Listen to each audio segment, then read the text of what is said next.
order for Mema Kwaba at the Adom TV. Jumedi we eye enkranchen sem jumedi ya wohwe osumfo wakwa Apostle Dr. Nite Kotego. Utwani tiawa eye Nite Kotego a meje woso. Na megidi se ho ye.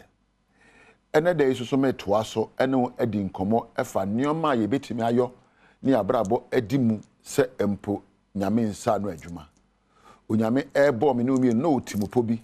Aso obi oye mobile phone o timupo se mobile phone be call be send message e be we anyway enti mobile phone ye ye na akoto e no edi dwumadi a ye kan se eni no se ka mobile phone enti edi dwumadi na aka se mobile phone no enye o ba ma ni wura ana obetwa ni wura na no se na kwa we power to ade ama me na ade phone say yasusu onyame ye enti bia bi mu se ye mebu bra bi na abrabo a ye ebu no ne onyame ensa ene Kenya yesuban eti hwa asom beka ni ye suahunu eye baako suahunu eye nioma a wo famu ne agya ne na de chetete wo ne ababia woni on boku so atafre se won kwada abremu wo nyini no nioma a uhunu ye ne a wote ye ne a wo famu no eye suahunu potoka se me fa na experience na ya na ebika se experience is the best teacher menyin to musa experience is only a teacher now we experience fiwa ye wo ba ko e friend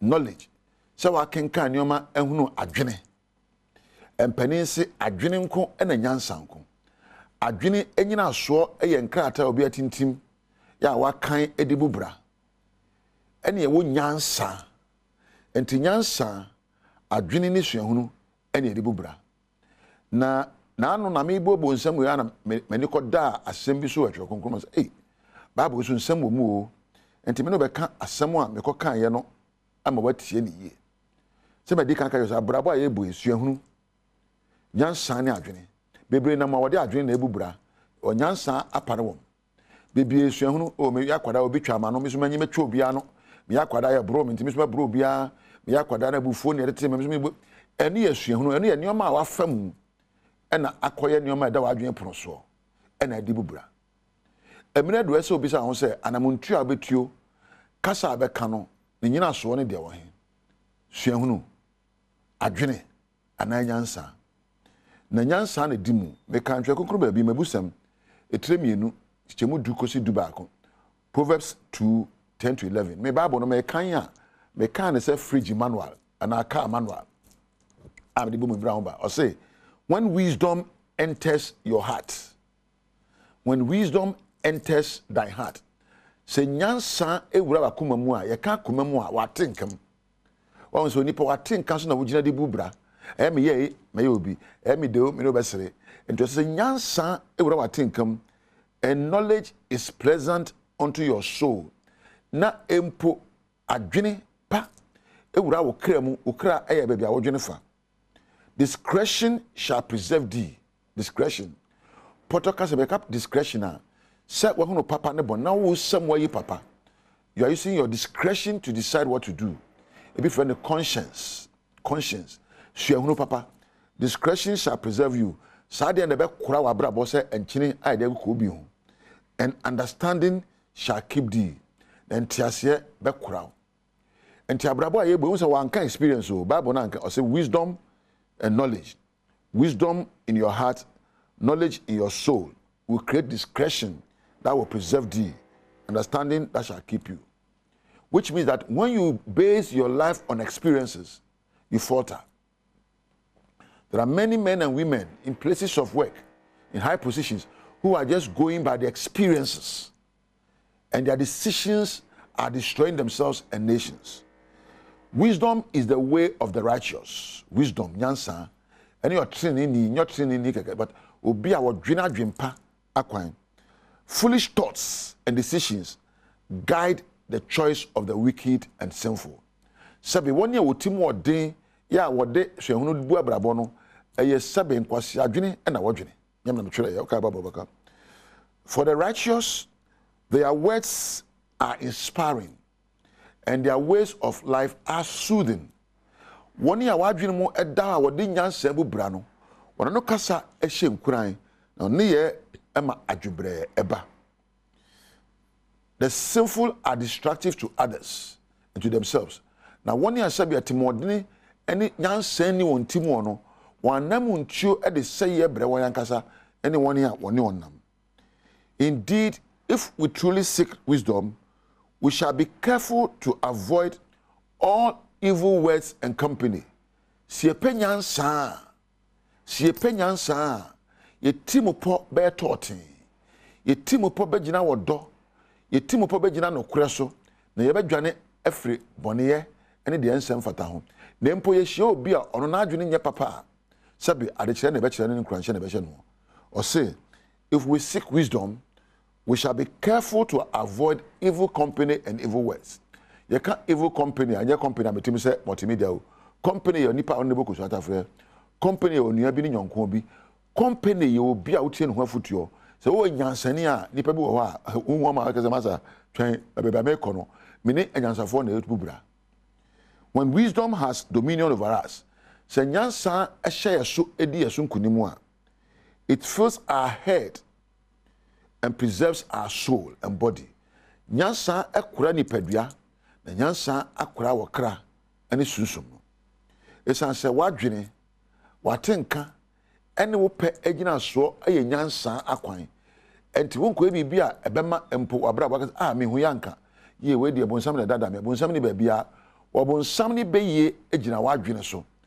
Nyansa ana empo adwene ana esuahu na odibubra. Eni padua odibubra yi ne nya so nyansa se ba ko hye obebe abontene. Ose me panu nyansa be na wugina so de panu. Ebi a wahia panimu bi o me twa pani anu na ye se me ya mama emrante no he we me twa anu na ye se me so me bedu anu twa eye bunsam adwuma anu twa eni dinsaye eye bunsam adwuma nyansa ekura nipa na mpo nyansa hu sasinto bi obra bomu a obefra ka se owura kwan a wonam so ise anyo o na akura wana munchuo bunsam eni empo jimia kwan ne se obesi nipa atwetwe esanse twa konkon ka kire me se wobonsam no wobae so wobesei na wakum na wawia enti nipa bia na no kasa ne ye esei obie ekum nipa kra na empo esei nipa na brabo no sabeta frata nya na meka kire wo na nyansa afa awurade ti wa ode nyansa bubura no oyo nyame nipa na won koso ebedoso yie ene da me no kasa ebi akoto na montuo bi abontene ya na wasi abotre bi sa on se dia me kokan dia me koye mejira nyansa so mejira nimdie bi so ana mejira suahunu bi so suahunu ye na suahunu adimu ene suahunu anyansa bata ho nimdie ye ene nimdie anyansa bata ho ene ntiase ebrewo nyansa afiti ase ne nyamesuro odofo owadiem wadwumam usikasem wapomodne kura ho wade suamu ene woni ankra nkita hodie mu mesre kachira wo se nyansa edimu a empuntuo ebo abrabo aha na meja wo edin am yeso nita kotego me da camera for na sound na empo MCR na floor manager na lighting for ase na me na aseso akọ Randolph na eja webe kampedu me producers mapa wa wo hwe me so woni onyame ntra enya fide ni free esa se Badwam adwumadie no ekoso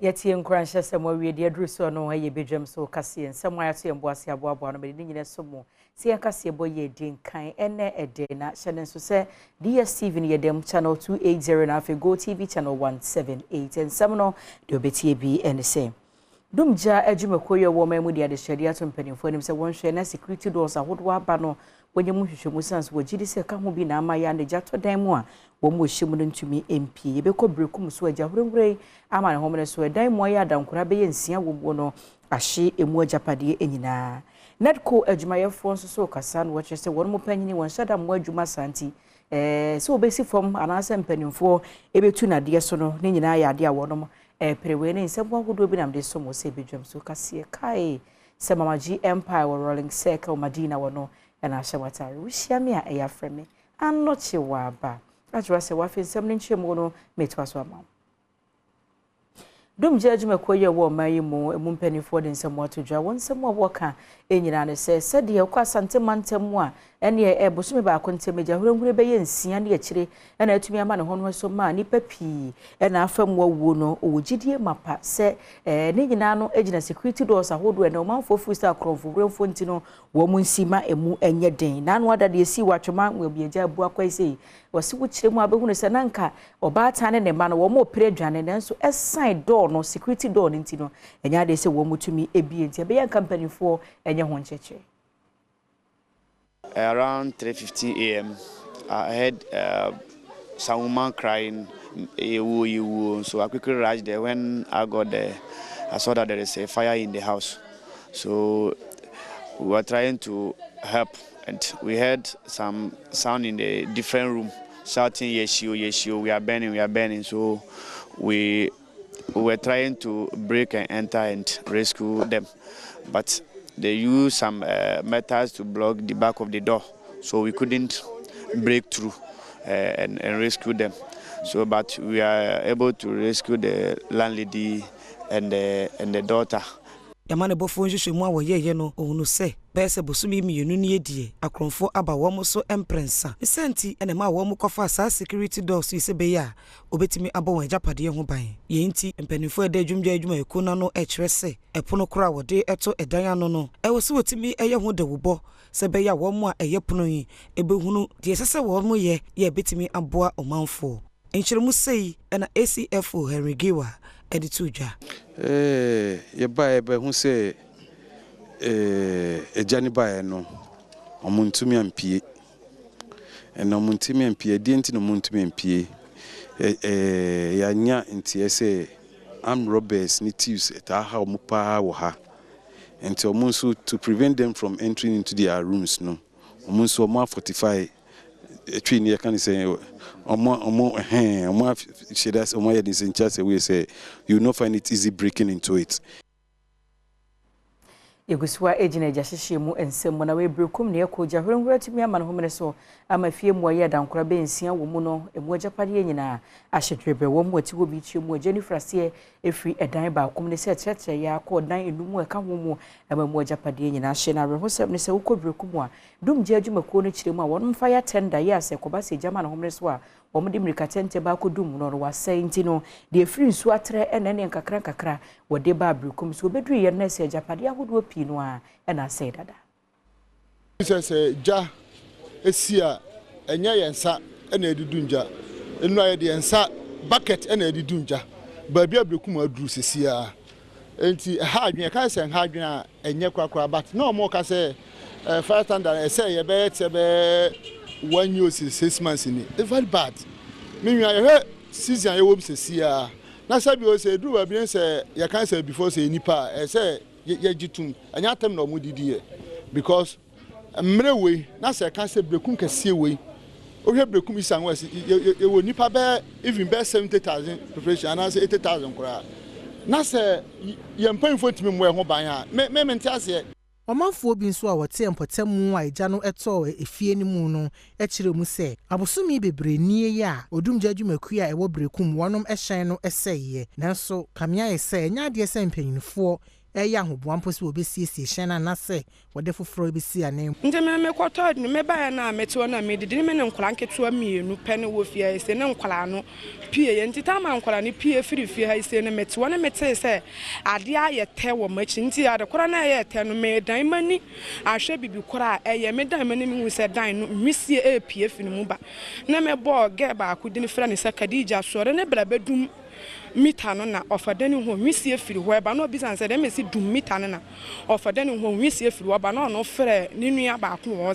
ka kyere se o medu mita no na wisie firi ofadani ho ba nti bedu mita ni wie ya ba pesa fo abie pipe na ye pagya ni hu se dan no soro na edere sa nti bia nti manwura danim se ofa ne hwe kwala no ma dia se doso in free justice mu nsemu na yenkwa amanyo nsemu ye kogina mu woso no kokoro kwa amanyoku NPP Francis Adeni mo yo panyiri ba kwa wayi nanim na enra da mu nyina mu hu bra na wo yen senchefo nhyiamu kire se opese wogina na opre franka ma MPP amanyoko no afimpini no aduonu na franka tufo eye gina bre no opese opre bie o amanyoko no emu na bra wo dan ne ho adi no no odi ti udwa se MPP amanyoko opese wo mu break 8 se de da wa no a wokeka no a gise mpanimfo ahodo bia wo mbo aban we mu no mpanimfo pia wo nyina gu nche na afoforo ye wo ani suade hu no odo mu sia na mu sanse we na kame ai se amanfo gidi wo mu no eye ahwete nti so amfa mpanimfo from media amanyoko ne no a na ne eche se NDC amanyoko na nhwe yi a oba be fa benwa no wotena so yama yani enaho yama yani na oni enhwe ne enkari obi biara empanimfo a yebani nyina no yenkari obi a ne enhwe se hwan ene yede ne kɔ ekon na no a break the 8 no ebebem na yede enim se owura ogina mo anim ene one mo kasa one Ghana fo nyina ye kasa no mo ma ne kwan a ewo MPP mu a break the 8 no ebeba so ya bato a yebekoi yebehwe se emu beda ho na se emu da ho a ye wi a ye nyina de ani gye eni odo eni opepa eni bedi the obeba abeye ye next flag bearer the leader of the new patriotic party adeni monie ekasa no akire ena amanyoko mabia no wonom ewo dwumadie na se eka ensem sei efa Francis Adani mu ho obi a owo ahobrase owo buoma obi bia irrespective of the power we no owo buo ni ahobrase de mo obi bia enu point 14 na ye di honorable Francis Adani mu achi up till now no kind no ama it's like makuma tomi yem ni amepe no ebi woni kasem so be ka asema Dr. Nyaho Tamaklo e kan na as a party NPP if we should mix Adani mu eno ano no nti mesre delegates na sabre nipa na eba ne doso enso yen carry wo mo na yen hwe de ni modu de ton na Ghana fo beto sabre. We are supporting Adani mo and Adani mo all the way. Iguswa ejina manyo ensembo National Communication Officer dema akatamanso manyoko NDC Samaje Mfina boden semwa to Johnson Chofo Chemwase opanyin sem nyina ne se aban ya wote so ye MPP amanyoko no emu mpanifo COVID-19 foto ya mpanifo boy ye gigito egu mu senka wode bebo my Ghana ho bra na COVID-19 no wode etu ase aye ho hyehye se bia wo kina bi no yade ete sa bi mpo ba esan centers ahodo a wosisi nti ebetuma so ano ntem no sa manyoko edi wonsa bosa sikarima wo madi ne nyafunyafo a ubusa se wode skana ye den a wontumi encheme no nti Samaje Mfitre se wasrada ban lawyer panyina tena ye wonfa ne tumi nhwe na se sika no wanyin free mpanifo. Communications Officer Edema National Democratic Congress NDC Samaje Mfi kasa ewon centralfo enhyiemu asenu odi tudwa se enye nwanwa se Auditor General report ni betudwa no ekire kata ahihye ene proya ekoso ewo COVID-19 sika MPP amanyoko no etoto na se a womo eka ho asema womo anya ntumu no odo Auditor General report ni mwasuko a de dika hu se Ghana ban through owura kwakwaji mamanu a oye oman so afohwe ayarehwe ne apomudin so otam Ghana sika titiri die $120 million say ode kwa akoto covid hunro the friend of vaccine no empane na omode wo ye no na $120 million no eho enura ababeka Ghana yen samprepre ayeka sei osisi a $38.2 million per na chese sikani mu $81.8 million there yenya so mfaso bia asomman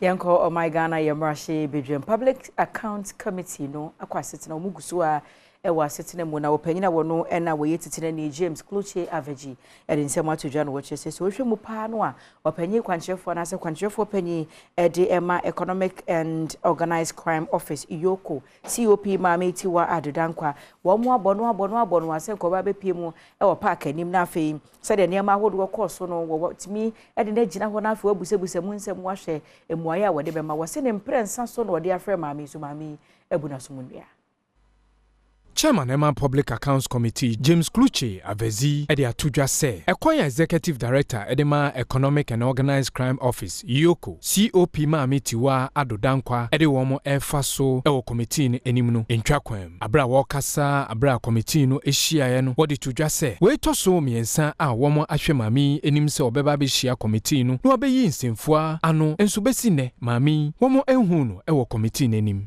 Executive directors had to attend to some matters and has therefore delegated his deputy to appear before the committee this morning. Last year, she did not attend. This year too, she did not. We are taking notes. Very Honorable Chair, we will ensure that the next time he it should be communicated to her that the chairman of the committee is not happy that she's not coming or appearing before the committee. Very well noted, Chair. Kasiana ko gudi edrus wono the Bokrata pensi mu na afa online stories adomonline.com na afa myjoyonline.com and some would be egu hono mu a wo kenkan ye na be hunu se de Ghana ekwa ma hodo so nsem no ni nyina egu ne brason se ye borembo man ne kwabna santi incoming baba be kame ho na we dem say 2nd February. Now what is it? 2nd February, yes. I can say Mauli dachi hene mu amwa chiro nyina de wako wi obi din a we correspondent to Eastern region. Machia mu nyina dachi hene hwese odi abna pokuya ahwenye picture betua. Na odi anochi waba ehwehwe animu nti obi twa picture bibia na ofam no ho. Na odi no so de atwa no si. Omu ba ku di na wo dene. Nti abna ohwe de wa yi a nti no abna pokuya ahwenye mpacho obetime no adom me.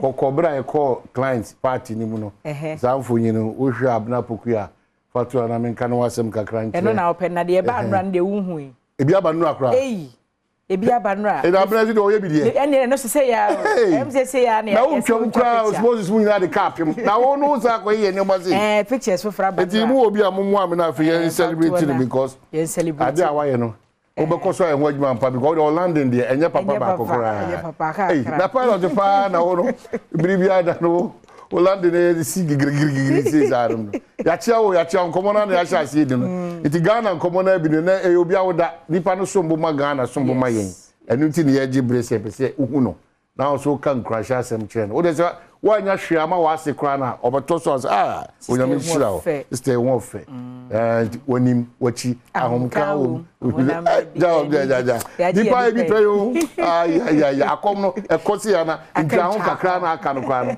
enye joke ko suppose you person just they know what time is it. Yes you are bi peyo oh yes wo no bedu semi no oh say urade ja go o my mo pension na mo sa super yeah say satan oh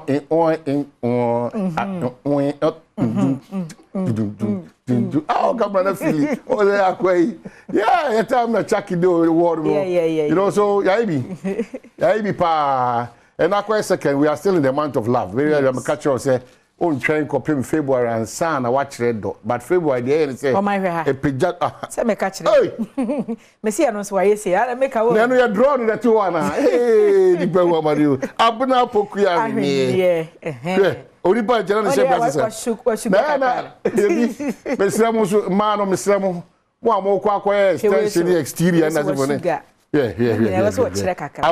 abnanie hey abna pokuya hwenie woman with enough body a woman with enough body wow that ye ka so yiba mpa akaba akubi nti afishapa abna baby a obi a otie nka afishapa so kwene onyame de afia kanimfie and she's part of the multimedia group obi a obre no wase eye adwumaden pa penipa asem na na duane na nkwa agro da bi odi die se obedi di ama obi edidi wa yi hey that dey ka ba chire kom so obedi di pass obe ma obi edi odi na duane be ma de ko de ka be chewo ko de ka be chewo odi na duane be ma de ni nua ba de ka se aduane pa na so from ma de ka no use to fa ka no so I tell ba to wusi tutra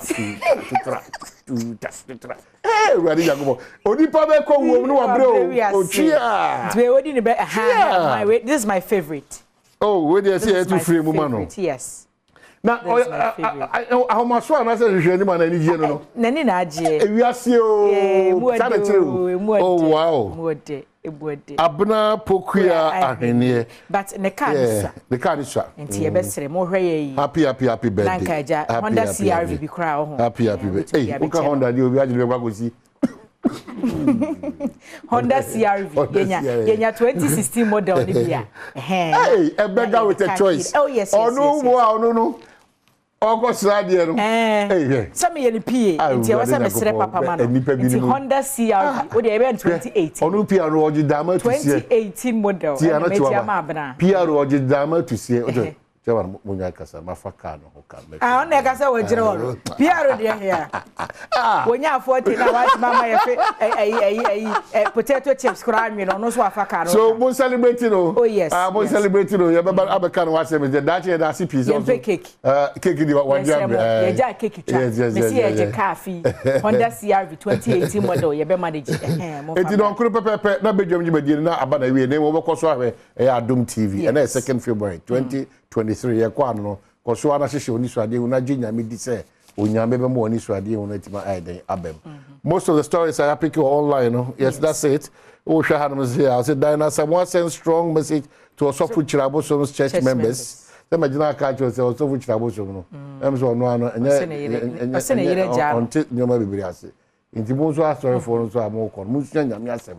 if you are a student of the Bible, Nipet be saying no more so Mudina Sem natural. Obutuno. Yeah, intimacy. My son on a mistake or an so no ban who fe way. I'm careful. What's it been no ban who in fact no fe. Obia na kind na better obia na kind obia obo utu Christo. Remember why presidential correspondent. Obia obo brebia no onya 100% right. So wo sum nyame kra no de bia da omre no try say you improve it. But we could nyame asafo anim kan kire omo say ade na we no ka post no chese abe a normality. Oso ohia mo akro be ba so de mane ho mo maboa no. Eso betimi no o ma de da worofro. Omo nkoso e se ye nyina be buye nkonta. Oba pomodi won say must government rolls out NHIA free elderly care policy. We say share crab dem dili sa chedodo. You know, one of money free no. As I say, nya bre o mapo mo dun sem na timi fa kare. Kan ne kwa nka wo ma bass mu kura no. No sorry no matna. E o hwe cameraman we no hu obi o se to be sorry. Ono kura ni o be pia wakoto baby. Mesle sa nyoma no. Mommy bring it back that love, need that ibu no. You know, it's very very important. Ubo unsa aberwa pa 75. No jina. So ne mampo bana akora yinani. Yinani. O maami ankasa jikoja no a. Yinani. You know, Oba Hanzo say Kufuor designated Balfour as Minister for Pensions. On creating as well for we are no any people be the American or Sakoti as well. On as well. O ko hwe mremo a o ho kwan say Minister of Labor and Employment no. O sa e de sa hye we can o ma be atimi continue sremo. And also me hwe ho asemo. We so na e chi nkrofo adwen kakra. Housing Ministry sets record straight on National Rental Assistance Scheme. Na me admen na no pay Sector Minister Asenso Boache, Minister Works and Houses Oba Betenase. Nipa dodo na entiase said ye ombesia na why they qualify so a part of this scheme. What I say ana afi brebe na odi bitua kwa na be fa so bitua. It is an nyoma we nyina no. Hefa na omo be hye with regions ni nyina na say regions ni binom. What I say na regions ni binom an hwemu be na omo ya omo timi dependencies regions ABC the way na bet me. It is an common we di na no pay 8 to 9 minister Asenso Boache Ebetinasi.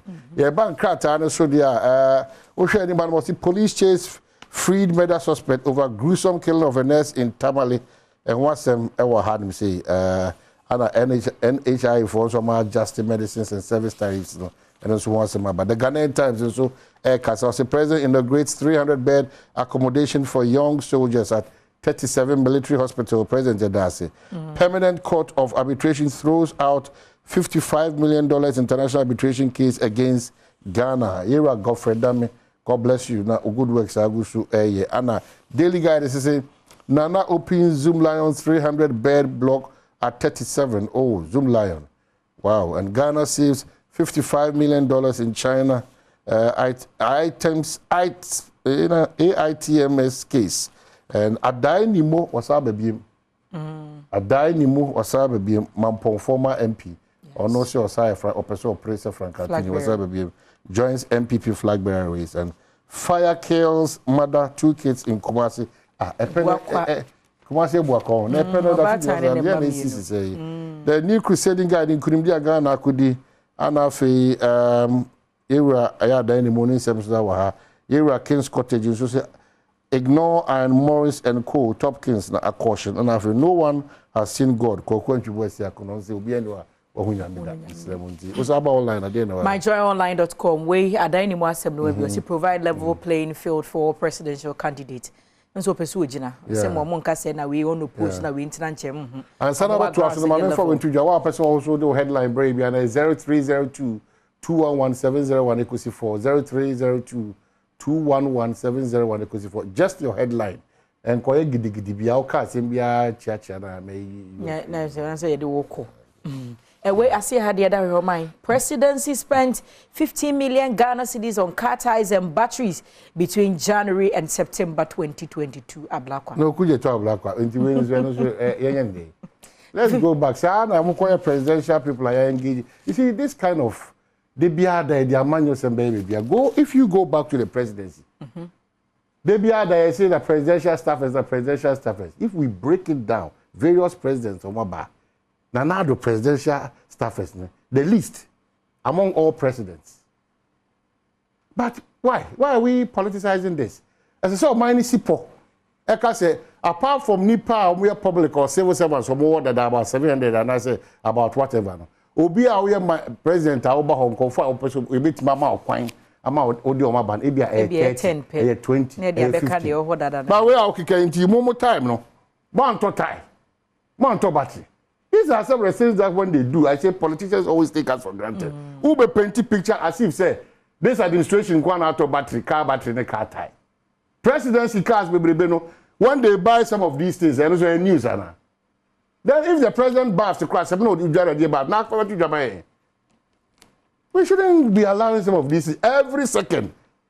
There's a challenge with whatever. Now, why never take initiative? Car battery, and also say. Yenyan to hona mobi and to be man. Na za mara ba because just common battery quarantine presidential cars in na just wa SS. Kosi koda. Dwan koten so as me bowa. So what do we do as a country again? Every move by every administration who opposition kwanda you see it as not good. No atwashim bam 15 million. Na kwa gebe any bibidi any adwanidi is wa koto battery 50 na e kobasa. We don't solve problems politically like that. And so young crankray use your type. We don't solve problems like that. Very painful. As I said, MPP time. The NDC ye biano. Na nyo na chia na ebu na yese na faha na siya na maba na ebu akabusi. And almost the same dose. But as I say, two sanu money actually. Near Juni Ghana who say. That's the most important thing because these two political parties, I have many problems say. They take advantage of our weakness and our vulnerability. Omu baby in common be there be assume cherry to say we mu bisa no be abetum pam. Why? Ghana. Why? Ya kasa sa me school from 5 89 90. Kumasi Accra Road, NDC Aba, MPP Aba. Still we have not finished the road. Yet here they be MPP NDC. Why can't we think Ghana? Same mache. Mini aba po me. Nyankopon go susra ye ntio. Me ma wo afisiapa. Afise me na wa ho ofe no Nyankopon asan den ahye odim. Mintia me boss abeti fie nto na branch ampo mintia we ko bia. Choma hin commerce ante say. Oni ani nua panyin anani nua kuma abeti fie mpi. Ona branch ampo say uchia no. Na me bo commerce ante abaso. Me de me mon central for abaso kaku. O hwe papa wa afia yesu ma o tum se ni dwumedi odi bia wadom TV bia ye soronko. Mesere na nado danko akufado. Sa akwanye bi wona position bi wo ha on fama commerce ante mame. income.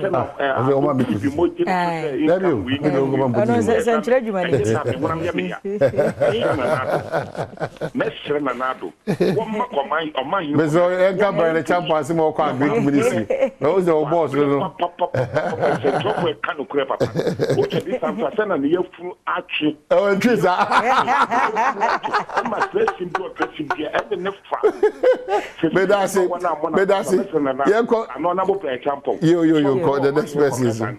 Yedase, Sammy. Yedase. Bank you would matching. Baby, I'll cast free. Pajon cast free or Daco Tom, so I thank you. Yentio. The Pacho made that once, Papa Nigma Diamoti. The Pacho or down quite via a band be no mine. Or say, or the map on that 2 years when mine over Jeff is the metum in Butu one you queen. Or down quite. Okay. Ya ko se yoso. E kwa ni nyenye nyoma bi je futu contact and cause we yumbe bo jan din no manafa. Okay. Ge be sere mo se mo ma men. The DCP. Bank mu wa e wa yi asanko de Mr. Ogina ho brase ye na chi a ye Captain Kofitachi mame. Ye kwa Iron Boy ma chen. Wada ma low TV ni volume no Iron Boy na tie me fa phone me yedi nkomo ma chen. Iron Boy. Yeah, na. Baby akase free. I'm so tired. Yeah, na mami. Oh, where dear. Nyankopon go susua bi entie o. Yo, ye babo o ma hina sante abaso. Ede o ti kana no kore NPP abandi si aba. Akra tukuma su road no, no kore pa no ka no enye no munye ne ye o ma hina e bo abaso study an ka bia o ka no kore. That's it. Aba. Yes, so yeah, that's Iron Boy. O mine say ono so yeah, Iron Boy no. Bibi o hobi ma your party be ya ma abna na she said. Party no. Baba Martin, who can say free here? Good morning. You can say my 7. My 7 here into you. O mine san di chiao. Pacho mejoso. Da was it. No juma pa o ye. Me ni pa ba program no yo program to WhatsApp pa.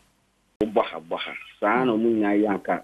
Yebeko yani yeso ya mishira no ntunkom lejima pa wo ya magana no wonye ko wodi.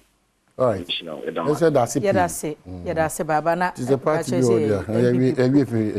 Akufu ado position na you see yemfa ma on. They be supposed to see the party bow. Okay. I also want funding from Abuchi, you know. So I ready to go to independent. Independent. Wow, share wow te I'm not sure about the name track for they be ada the futu semai. Ya wada be ma refi. Now they are too good to give now they be ababo so. Now na okon. I'm not sure about enko we na wrap up. Ebusua ye ko na me kai wo se emfa ho ne sedia ene ememu aye. Ebia na ofi se wudimirika. Enso ene wasati akwachi ya wo nante nkakra. Se ture bi na ne ememu ye den a. Se ture bi na ani ni doso a. Etire bi na sa no ne doso a ewrade de wukosi ebrepem ne wayi wapi we ni nkranse samo anopai me de ejawo. All right. Yako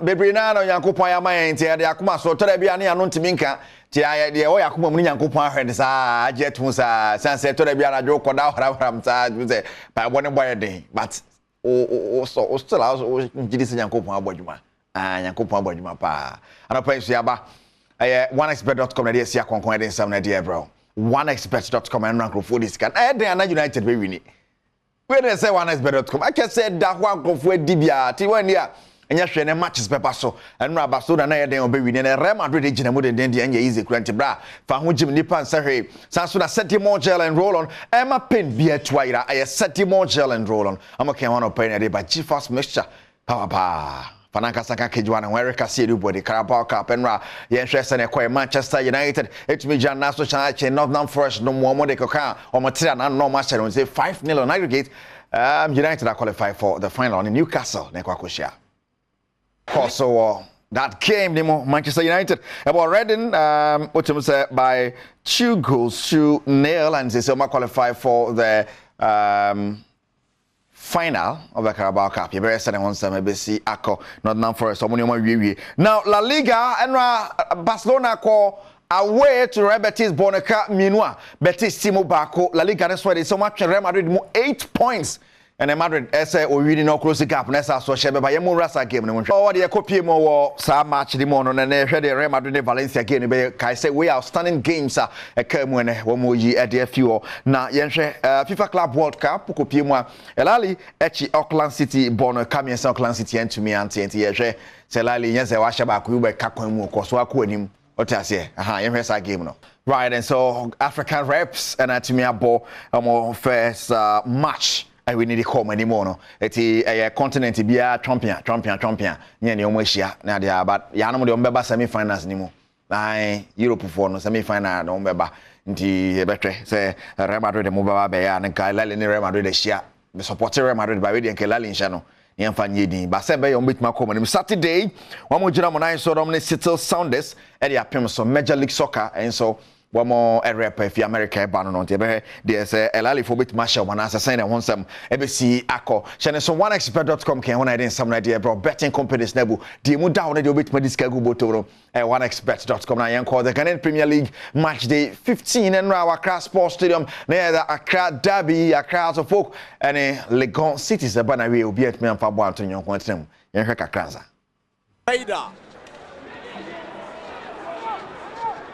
Asante Yeboah to Linda Mtange. Apia is doing the run. It's a good ball to Clinton Apia. And Jashibote brings him down. He gets a red card for this. No questions about that. It's a red card. Bringing down Clinton Apia. He had gone past him, but maybe a bit of acceleration. He could have caught up with Clinton, but this clearly wouldn't go unpunished. Good ball looking for Asso. He's got Abdul Rahman behind him. He gets to Rahman. Ampedu calls for it, but it's Michel Otto. He shoots with his left. Chest over for a goal kick. Asante Yeboah. Benjamin York. Enoch Esubontin for Hartzeburg. Here is Esubontin with a shot across. Glorious chance, Esubontin just unable to make it count. But it's a brilliant effort from Esubontin. He was denied by the woodwork. 11 minutes of additional time. Ayi gives possession to Alidu and he saves the situation. It's still not out of danger. Here is Alidu. Again, it's Richmond Ayi. He's made up for his mistakes, Richmond Ayi. Alidu has Aqua on his right. He hangs on to possession. It is 0-0 at Accra Sports Stadium now. Coach Matic and Coach Accra so folk name somebody to and it's a mentality no yeah I think so supporters now almost start trouble mpoano wono on fans or supporter there by bia so the team neji fans na kakra bia ne mu buafu difference wo Matic ne problem for Hearts of Oak when play at home, especially at home. If first half don't score, a lot of wasting time second half. And also, you saw he just helped with this. Come and you think what he do last 10 minutes, we have 11 minutes, he do this, game finish.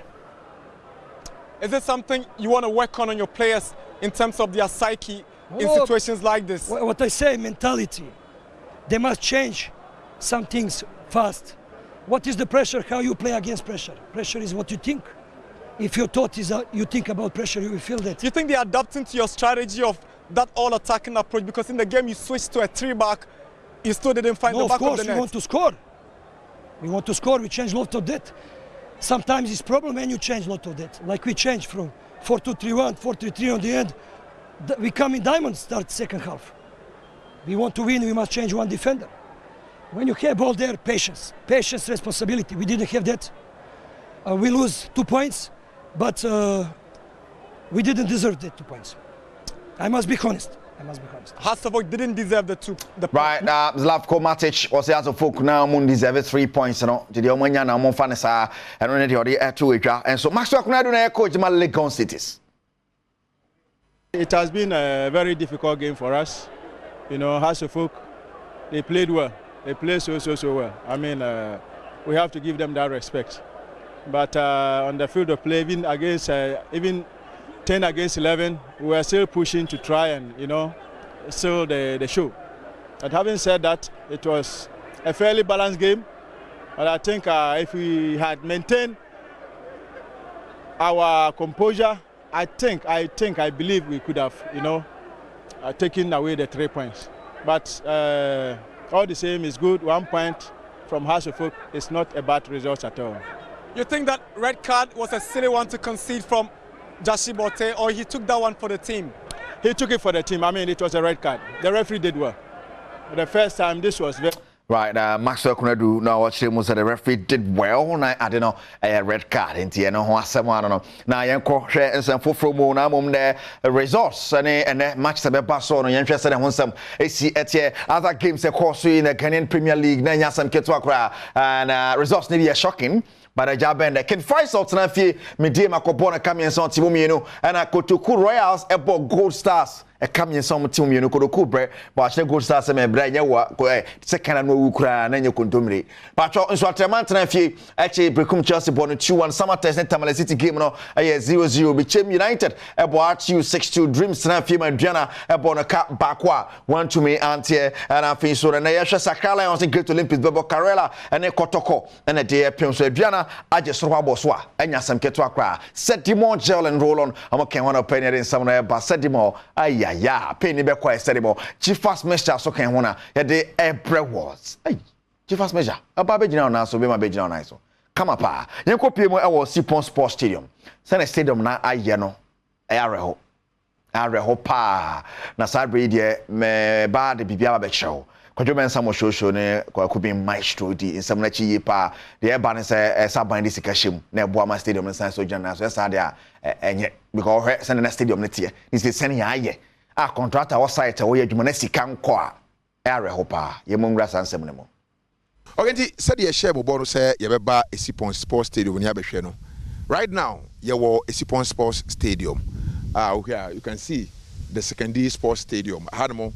And 15 years ago, Ghana hosted the African Cup of Nations. The then President Kufuor, nice edifice. And you see, they hosted a successful African Cup of Nations. But Yabaha ever share the state of the stadium because you can't watch them the whole week in about 2-3 weeks in home common and a year. Now, you share what's your beba, you share.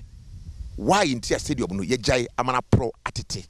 Into the Mboko inside, but maybe a secondary sports said so share facility Ghana you see 15 years ago to host the African Cup of Nations Oba Oreweho and Yadia Nikakra na ye the Bibia Bebremo Nyame Kwana Mbaye Kwaku Maestro Ewa Kwaku so ye bedu ye no am say ye hu said the state of the stadium no e see etie na ye sure say okay, the background you see the whole edifice, the whole stadium, no, the state a woman, yeah, the bit and pieces and all the details, no, ebeba na obia the roofing, the seats, the tartan tracks, backfield and also offices, no, the entrance, the whole stadium, no, the state a woman and yebedruha, yeah, can't want seminar for Ghana for said the situation, like I said, ye share but until yababedru so far no the wa witness and the odi wani ehu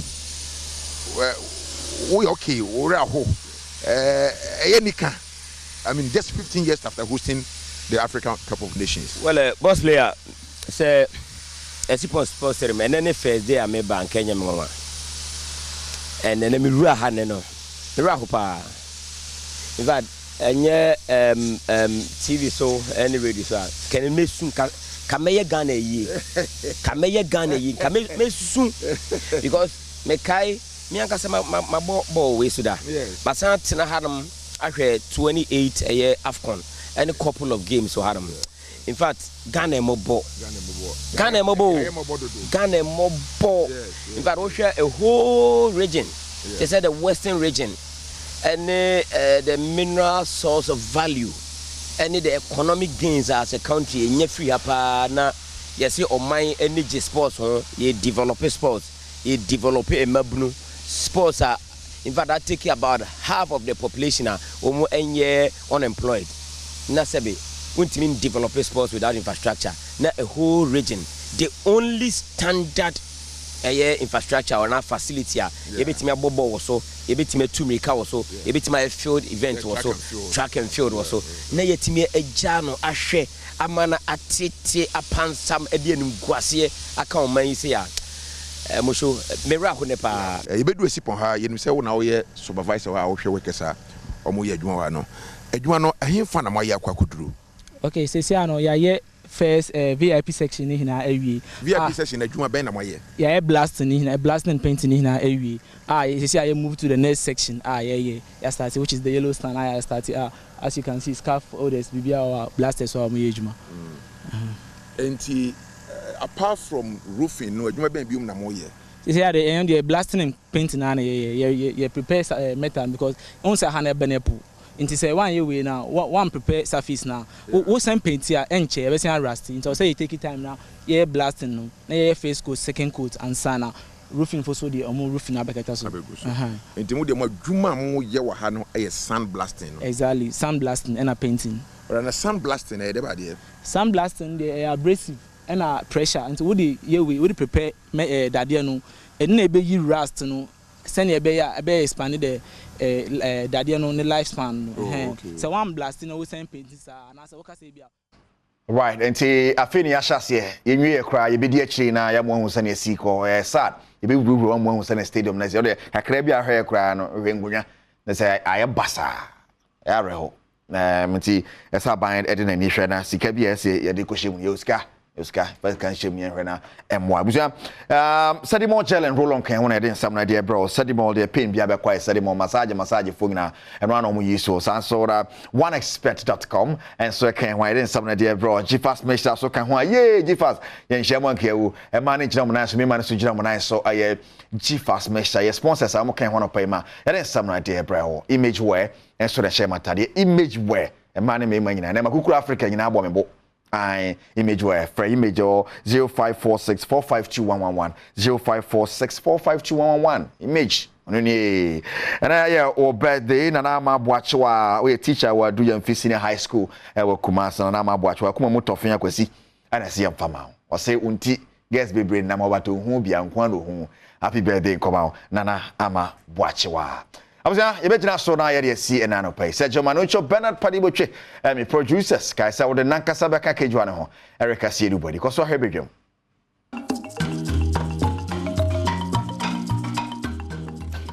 Mesan wo kwa bade aduru so no eye afisem. Enti yeni nkomo. Wonim se afisem duru se yensem a ewo afiafie mu no na yede wadi ho nkomo. Enti no ye resonate na afei yedi nkomo ye hia ewo abrabom na sa abrabom de ho nkomo na me nu ye ba bedi na kai se afisem no nwumako bi ene kura me mu kidiment syrup ye mofra mojedro edro oba ta apese obanyiri from fefe ahodi wo mu a manonom kidiment syrup tubora pharmacy bi e ben wa no to bi fasi mpaneti ho nkoda na ewo fie ho no free enfie dumienu ba fom no wetima mo bi anom bi na wetime didi no abone rede ma Kelkit toothpaste nso ye nkoda paste a wode twiri wonse the free fishia eye dumienu ba form free so be pie bo no ano oba time fa Kelkit toothpaste twitwu ba ne se na ne se enya ahoden na emu enye den BSc in social results na ba abonten wo PSHS a ye grade A school na do wodo ba no akwa e St Andrews Senior High School omo no e wo so hunu se adwuma de wo mu bobi papa omo bobi English math science na eja wanya D7 ni ade ase de wonse de ne ani da so wa akora ye wo se school no wa prati BC na ade be wi amesro St Andrews aba be ma wo ani da so ba mu akwanya na afei watumi asua de ewo wonom eho sanso na St Andrews College of Health so ni nyina ewo ho no ma woni mpanifo di nkita ho a obetumi age wo na afei school no akobi campuses no edoso pa dunkwa wa fo mo ho no mo sanso so na wokọ eye bia ya hodo bi nkra ha ya akra no wo mo wo ha no mo a behu wo mo na wo mo adi nkita ho na afei woni mpanifo atwetwe nkomo na wo mo atumi afaw na school no watumi atwaso abusa ya babedi apomde ho nkomo na last week na wotwetwem ya wada se ya no na yedi hepatitis ho nkomo no ana ne ye twaso na ye via Zoom na ye hwe yade no types e wo hono mo de be mu ohunu se wanya yade no nti ene ebraso se yeto asanza na nkomo na eden so se de niam aye nti yentumi anwie ye hye bo se ebeto aso nti fe na bre no aso aye to aso na me ne Dr. Isaac from Pon e betotwe nkomo Star Health Clinic na wo watna senti yeni enkomo opanyine ma chimbiem mejoso enanso ye da foforo rade aye da asese yeto nza frɛ wa wapa mesevedamas last week ni edi nkomo yenwie nti ye ba beto aso na hepatitis okay ye hye types na ye wo hono mo no de ekum de eta asai na afi kwan ye fa so sai ye hwe nti se ye mra na ye megina obi a owo yade ni bie nenso se emfa me ho me de na me koye no maka ne huhu na mtem ba bie se wunya yade ni bia anamon be ho keka be na wo se utu okay amenchi ahwefo nyina em se hepatitis yare no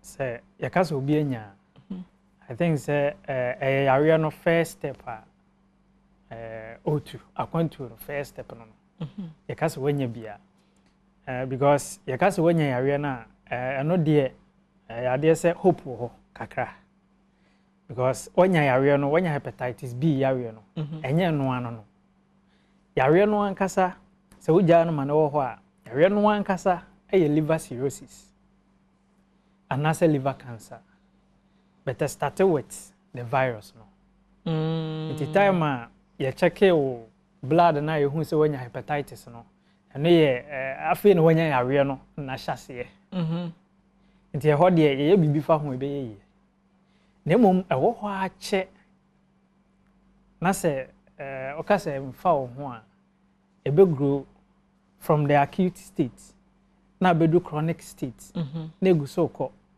na fe brebo na ankasa no as the liver no nse hepatitis ni ye brebo mu yare last week we chem say the name hepatitis means say liver brebo ahono so hepatitis ni nyina de cha say brebo bi ahono nti now brebo na ahono ana say essay say ujai ma no ho a brebo ni nyina obi damaged brebo ni nyina damage wi a e be just scar as a be a twan nti abana sa that is where when liver cirrhosis no it's a liver cirrhosis no ba no kre num no hepatitis B ni de o ho a betimi abo treat ni treat ye den to be frank with you but ekwan ho I betimi afa so I betimi treat ye beko since o betena se na adane but say eba be liver cirrhosis wi a and me ha many facility bi en ho betimi abo nse yentimi ntwa liver no mfa foforo nje ho ma yetimi ye ne sa yo say you be yetimi yi part of liver no baby ni ye bi aka ho affects in the back and I say so obenya liver cirrhosis no and obenya liver cancer no that is I think the last stage of hepatitis yare no obenya no the only way you betimi asa o yare e liver transplant se ba kope bi ato that's right na e de abehye wo mu ama be you brebo na afi ho na e de fofo abehye ho enu se eno no ne boy e de entinye obi a na betumi aye se obenya organ na cry one thing ansa na surgery na e be sade wa femu no atimi abekoso enti no ade se onya bete se wo hepatitis ense se otena ho because the entire eya na wo mo fa ni serious ne say obetimi anya yare no but onya sign bia onya symptoms bibia nkyere se wo yade enti uka kora na wabona moto ma kyere o sheda mfa no ho sa wo yare ati sei na nka memfon ye ana ni team pie no ana hwenya no no yo de ba mo hu na sei ya mo hu na ye enso no yare ne ba ensheda ma symptoms bia hyase obetimi anya yare no for 6 months onya single sign ai chese o yare obi betimi anya yare no for a year signs obenya mild signs bia ensheda anya serious nti empushi ne se on hospital po nti obi kra wate se o hepatitis but onya signs bia ye hu bia enkan nto ho nti then the push ne se on hospital na before your problem ne se ye yare na munya dia ye hu se ehu behia se ye hospital tie pere de beto stretcher so na ehu se emergency that's right nti enye emergency dia bibia ye okay se de tie bia ye fa na se ye okay nti no se yare no ba esan say enja symptoms ahyase enti no etai wi ankofo na times the best start say unya signs no time na half or more than half of the liver say is a catch your one na say ntwen signs no ko bedu ho na say obrebo ne fa kora je say this brebo no mu fa kese ni nyina say wi a that is where obeba be develop symptoms no obo benya discomfort obo ontumi meda oso bete and on femba will walk akra ontumi didi because liver no one of the busiest organ nipadua mu and nipadua mu nyina no organs na hyehyɛ nyina na the largest organ associate organ bia say yi skin eto nkyɛn a so skin na the largest organ skin ni ho a the way nipadua na inside na kwa na hyehyɛ ho no liver na the largest organ and this akoba say yawe bam now if it is left untreated liver no start inflammate ehono nti ehono then na scars na bam that is who develop cirrhosis no then you develop the liver cancer then the largest organ is hono na so afu be kakraka good anything na obi a onya hepatitis awo ache na do cirrhosis no obenya afro and afu no enya no ma afu bi umi adeden pa ena do ko wo ma no say do ho no mo dia Star Health Clinic oba yentumi mboa enya yenko kolebu kra kwa e weka cho say just a transplant and obeya ebitumi aboa enti no ehun ko hia say na ona wate say wo hepatitis no obetwen ase enko do cirrhosis go do cirrhosis wani kra say be very yellow wani kosua wani or skin color betumi very yellow skin no and you know obi any boss so who so yare because liver no is no more working and liver no very very very busy onu maduro na se be ye adwuma liver no ne di nkan ye ho adwuma okay ema system no etimi absorb eduro no ma ne ye adwuma and now the liver ni ho a edokra no ma emfa ho na liver no so say ya good emfa ho ne edododo abenom because liver ni ho na ye ho adwuma eno na ebe ye metabolism na boa ama aduro no o system na etimi absorb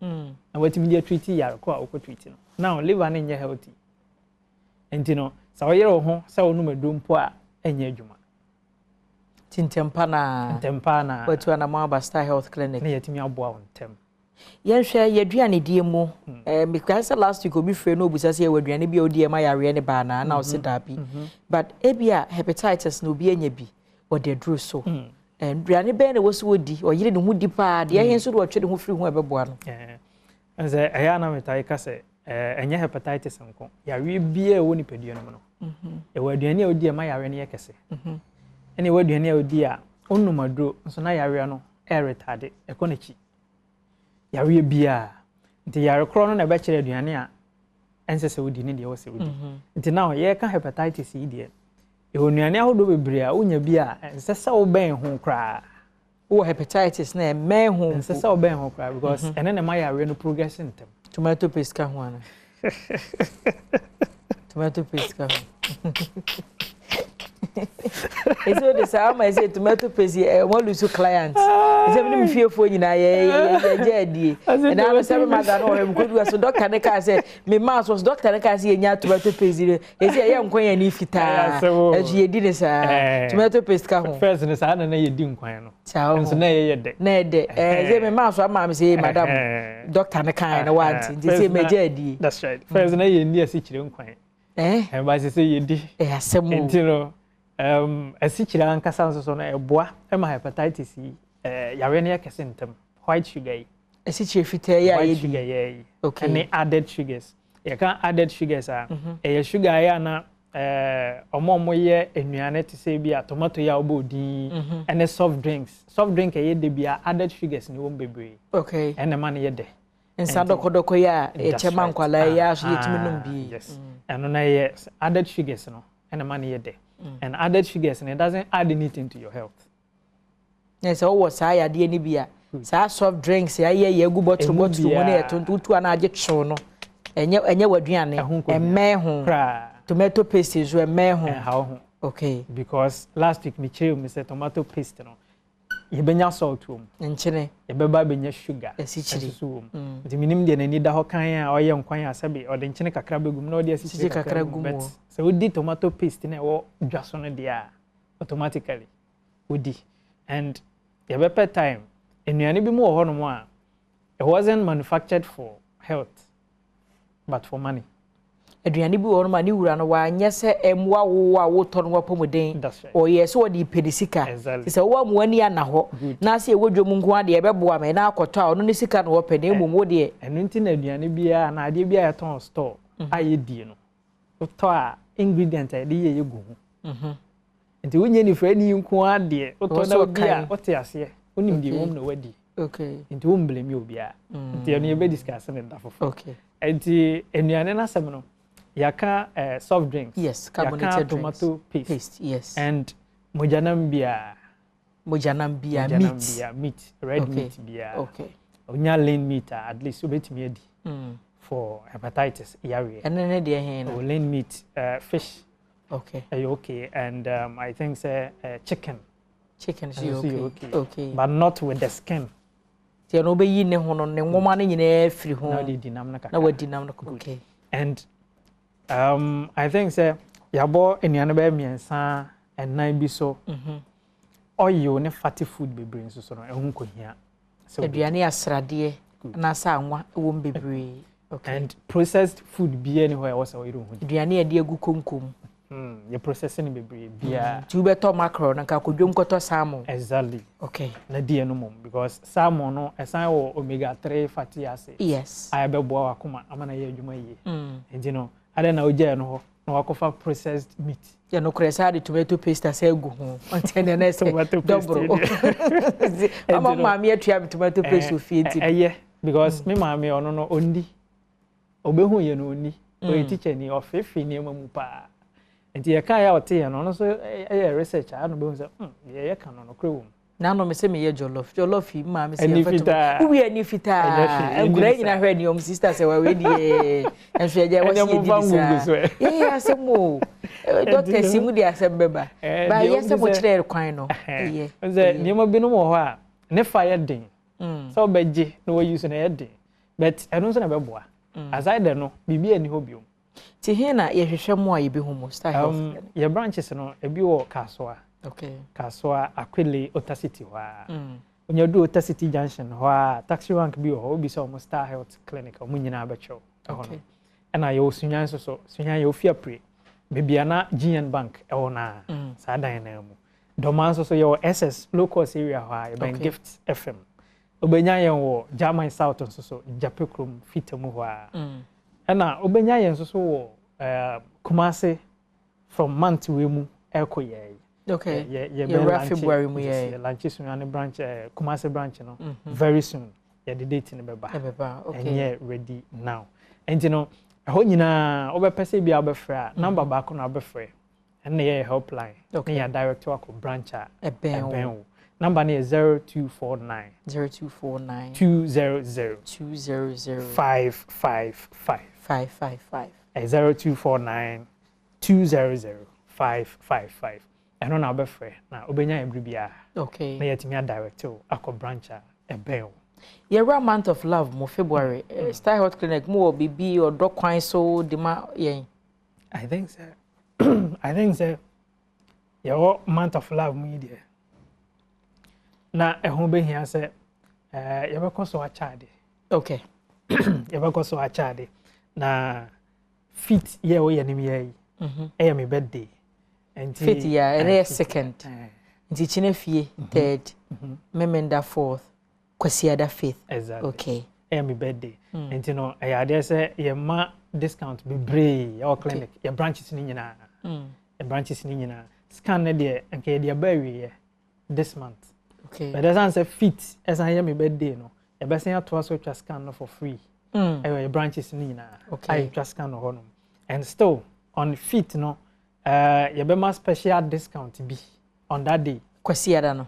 Na mo dey 24/7 fit fit Kwasiada Kwasiada nti e be kwa kwese Monday rather Nti Easter say ebe on the Sunday nye dwuma. Okay. Nti Monday na we anim no ayade say ye be ma special discount bi on treatment bi a obeye.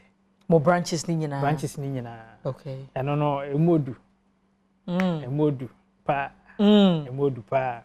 The previously ma 30% discount and I know about 50 for that day. Nti juada be the obeba na day. Eno pe 50%. Scans nyina free. Nti say o twa scan ni free wie na ehu ya de diagnose wie na wo ka 1000 Ghana utua 500 cedis. Okay. Just on that day. Sada na nko a because eyo panyini birthday. Okay. Yada say opanyini. Yes, sorry Anessa. I'm say the branches no locations ni nyina to dwa na enuane na hepatitis ho a ense se udi no. Udi he. Eno de yamo wo hu. He na de wo se udi no ho a ho behia se obayire ho adi. De obayire ho adi vegetables a unim. Okay. A opebia. Any fruit a opebia. Okay. Na Star Health Clinic on your hintasem bia ye de treat hepatitis na yenya results ntem. And they say you 3 days exercise bia ma yare for ni ye ofie. And after that, answer was Tatiano Miedro. Okay. And what the fruit ne be. And you know say what treat hepatitis in fie bebre na enko anu mu no bebre enko a oba e be ma was Tatiano no. E wo fie mpo 3 days. Answer na wanu Miedro. Edru no. A fruit any a day. Okay. A cleanse system ni nyina restart system no back. Na ma ani edru na to me afa. Na fe yema we dry benya result sisia. Enti ye kan say no enya hepatitis enko ani treat ho. Yare ahodo ni nyina ye gibre treat ho no.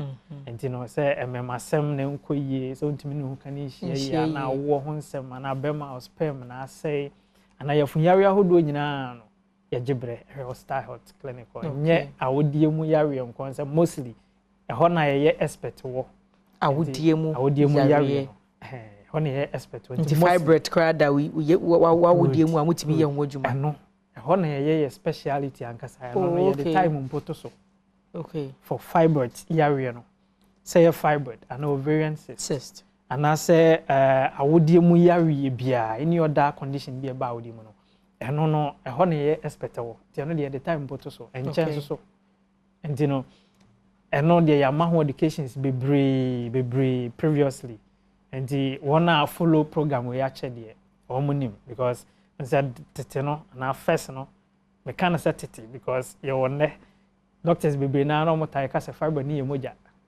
emoja to ani ade and you clear that area no because you be who say tumor e honam awode no honam na bia na etimi enyini okay and you know hono ye wo much in deeper knowledge inside our treatment for number na my biem ni for number no na yentimi monkomo no and trust because your time no aswane sa 0249 200 555 0249 200 555 channel so staff mama ebusia na chese Dr. Isaac Frimpong was Star Health Clinic ono ne no twetwe nkomo numbers no and I would to screen so free na de help ya no omode won kasa nkanka mma no wa wodie mu ha opese onyinsen wo ba na ye den ama on wo modwuma eno na busia ye na ye homrato ye ba pomode hu nkomo no ebekwaso ato so me basisia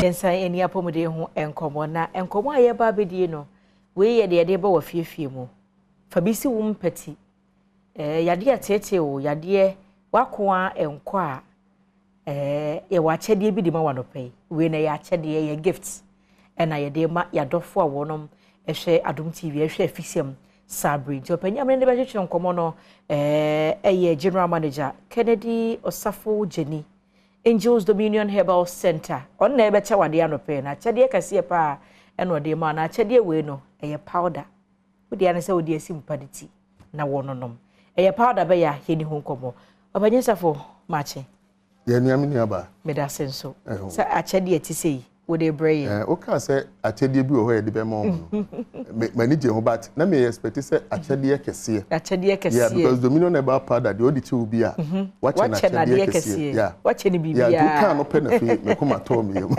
enti ya Dominion Herbal powder e powder ben ya yo me ni aba me da se Dominion Herbal powder ye powder bi a ana say ye duru a eboa omo a ewo yade kwankro eye duru a boost immune system ema nipa obi kan say general well-being no ebe yi sa do obi ebe kan no nti eye duru a nti na make say ye duru kese no because ye ka chronic diseases a eye yade bi te say BP diabetes nom stroke nom ni nyina mu ne ye yade a se ebebo obi a ne ye de na to aduro so obi ho abo say yamana duro ni a chance duro we di obenu mu akusi say say yade kwankro yes yade kwankro o da duro so saa o da duro so saa fo no omo na aduro we dominion eba pada no eboa won pa na ho adansi die eye bebre enya de a yesi ye ka eye bebre TV so ne ye wo enya saa kra na nka radio so a itimi bo adansi ni bi ma manfo tie ni ade na hyase no na ye ka duro ne ho asem no unse chronic diseases anase yade kwankro no wote kwankro no a e kire se ye nananom anase tete no na yade no omko a enko so ati ase obed ba battle sa da krotim no okọ enti na momo to sa di no ba yan Angels Dominion Herbal Center Limited they say yade kwankro ni ho because of Dominion Herbal Powder aduru ya yes edupapa na wunya ye enti na ye o say yade kwankro yes edupapa na wunya ye se wunya edupapa te say Dominion Herbal Powder dia onkasa ye ba ya ebobo yare kwankro ni bi so say yade asumasi obenten diabetes BP spinal cord and even a man kra no menstrual lower abdominal pains ne menstrual pains ne ade na obufa so asa ye wade bude busumi bia constant sa na ye nuanu ma no ekoba na se ye BP diabetes afi eba ho no na obi ya nte ase se na duro ba ko afi de obi ya misisi ye me ya enu beboa me afi machiri kase ya me no BP me no afi de menstrual ye kire omo se omo nkonko pedro ni bi nto nti omo ko to aduro no enu omo ehu se eyi we na be fra could you believe say fedru ba bi no na manfo na nkasa ye kire aduro no say we fra say mu BP aduro ni bi ho obi ofra say diabetes aduro obi afra o yade a wode associate yes enu na ma ehu say Dominion Herbal Powder no eye aduro sonko a em say nyankopon ankasa na ama ne nsa so wo so na yenhwe aye aduro for chronic disease obi o chronic disease bi ade aduro so yeah na me no medura doctor BP nuro me no me hypertension nuro ni ade metimi sa de bibidru ananya bisa bibidru ya metimi sa de bibidru sa eka ho ha me de me da se pa no question we enipa no bebre fra sa no mu bisa o se oh me de me da duro so na me no mu ya ka kire me se me ja duro ni no mu bibia betimi asi one Dominion Herbal Powder no eye for general well-being enko unipadua ni mu a aduro na awonom no unyai no matwans okay obe sha ase se wonum Dominion Herbal Powder no na emumu no wonum ko nanim no na wotwe mienu no enye obi na be ka kire o se sa waduro na wonum no ujai no ma bibia anya wo because obe hu change wo nipadua nim se asem no maduro because obi owo BP obi o diabetes no de ekeka ho no ana akoma yare ne ade no se onum na duro a bibi prompto no especially with BP obo say o say meti no afre ama kofa maduro ne brem obi okra wa set alarm on phone so e boy ya na so no maduro no saade no afi obi hu say afri ho enti uri ebe fi hu say maduro ne kra say me no me bat menti bibia enu na be ma wagai Dominion Herbal Powder no obi ja abrofu do no wa be no Dominion no ye pesitem bia Dominion nitimi efa nipadua nim efa nipadua nim a na fi wagya abrofu do no enom nipa bebre ho ye kan no musuro me pa cho manum BP aduro for 15 years untimi kan kire me say just ye dia hye mu say aduro bia no ebetimi aboa nanso even some doctors kura na be hu say Dominion Herbal Powder no boa amanfo nti no omutimi kire se ma me okwa obetimi akoto Dominion ni bi no wanom ayeden de aka ho ye wo ho adansi de sebe yentimi bebo doctor bidin ese nipa somasi na obente but ye kan yasem nyina ye kire se mabonde yama Dominion ni bi nko nipadua nim ansa na wagya nti week or two no na two nipa no bebre ho no mo a wanom abrofuduro na ma abeye part of nipa no nti no sa nipa no de enye onu ne begyae ne doctor ne be manager na se wanom anse se obenum we no na nsakira ye ba na okọ ne doctor na abeka chense bebi enu ni yes ye wo ehun adanse bebi woman bi okọ ne check up UK or starting no maduro no for BP ono so no anum BP aduro for 20 years okọ ye no afi the doctor ne check no say the way away you na ekọ ne de twen aduro ne so kakra meanwhile no we jai BP aduro ne kra no Dominion ya wi na Dominion no one amanfo nhyɛ so say size we ene ye no na nya saa na nka ese ye no ese we nka digu adie mbe ese 10 na wade ba akum but price no se de be kɔ ninti no enya de a ebeboa ama obi atimi akoto bi asɔhwe enu to obi ɔkɔtɔ ba akuse ya na later on no wakoto 5 na wakoto 10 obetimi koto 15 and obi kra so ope one box because of the adroni yeden eyema no ninti say we no say we nka onya si wumpati o kesi ho constantly simple unsamanfo peti ka osori anopa metwati ndika hot water we ni momu ka uti no negu flask yes camera fo say ugina wane nka bi kita o oh general well being so ma no numbia nka despite the condition mu omugina yi kan fifreti won ekoni peduanu ma yes eye djuma ma hu say manum bibia komini peduam ene nipa bi yetuetuo mu nuane bebre no obi o mini we de bia ya meka mesisi yetuetuo nuane bebre a ukọ engagement wani nye ukọ Christmas ba wani nye because yebetimi de aduane na sa ho obedu ochiriwe watra na ukọ wo so okra ho saafo no enum Dominion herbal powder wo de ani nsuohie keke mansuo na nyahye no asa teaspoon atreketwa na ba na wo de agum na Dominion herbal powder no yempese obi beton atra 70 cedis okay yempese obi a o retail no onton 70 cedis okay yenti e kan sa ne say enipa ne bi di aduro na djuma achi na mo ton na boden ne nipa ne frɛ yen complain yenso yempe ne sa enti no Dominion herbal powder no and say tra 70 cedis obi ton ma o tra 70 cedis a ba cho betimi akoba bi foforo na wakwa biato na timi aboa na mini aba wo hwa wei eye different and we so a different ko we as a green mo dia kata ho nyina na we so mo ja kakra say na wo market okay as say no gradually no ye pese aduro no medical kan fidie bebre so say dey ko Nigeria Nigeria so dey wo kwa no aboa wo ho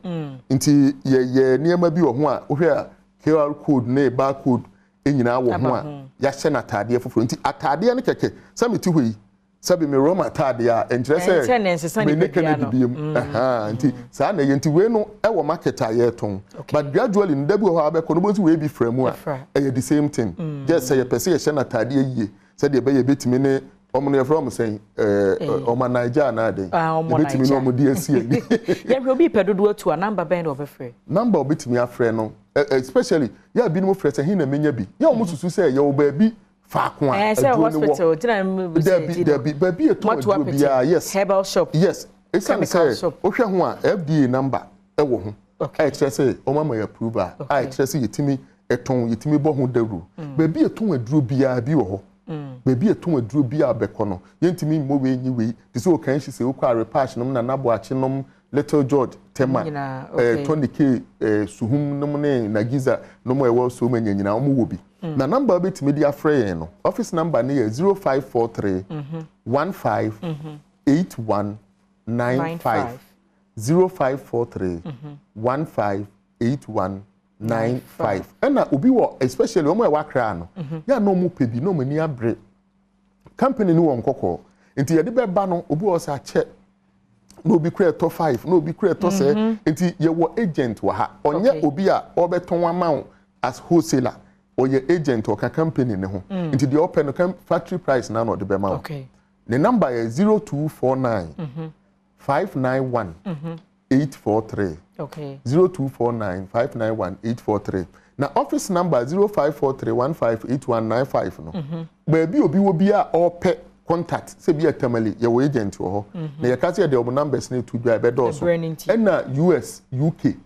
Kambebusa se obi wa abreche na bia wo pe bi mo ye shipping ebi wo ho omo mfre apart from no person ye descend wa ye descend but ebi wo US ebi wo UK ebi wo Spain ebi wo Germany and one so be free your office line no 0543 158195 no so unya free no ne pa na kese bibi onya na ye WhatsApp line so okay obetimi ya WhatsApp ye bi da voice note no voice note yes na nipa no so omo wa dance ye no ye sra omo a omo mfamra because ye wo bi a kidney problem but no e bebo wo Adom FM next week e bebo wo Adom FM next week obi a kidney problem over US okay adanse o de aban but TV ni so nti no nti Adom next week no omo beti radio okay yeah that's pa yeah that's Kennedy Osafo Jenny manager Eddie Emma Angels Dominion Herbal Center or no ene no na twetwe nkomo ndu papa say no me se mabi nsi wumpati ya kyade kese na afei fedu dada adwuma ye dan ye ho aba ye ba de aka kire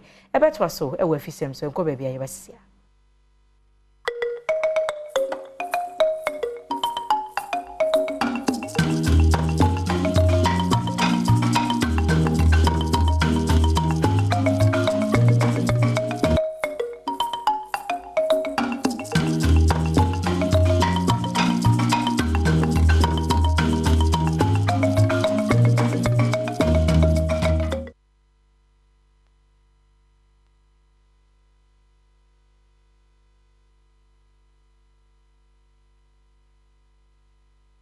Career prepared na say now when we say you call givers scientific herbal omo hospital omo sign e wonro na ye ba bedi nkomo wonim say onkomo no ohun de na ye kam yenu bom no so wakai ansa na de tontom da ho na na meka so omo package ni e solid no omo asem e na make nti Kofika career prepared at na say givers herbal center and we free e no e betwetwe enkomo Kofi, and then see a dafo for ratia. That's right. A dread the own fancy ho. Debbie, my deppy. And winter anam. Hey, that's right. So crowen. That's right. A drew. Oh, hima. Na ye de yanko panse. Me maneka. Almost see a year drew. A man on so can. Omo who say me man no no. Almost see a year drew. That's right. That's right. Oh, hima me na wase na me nchia Adom TV ahwefo na no pay.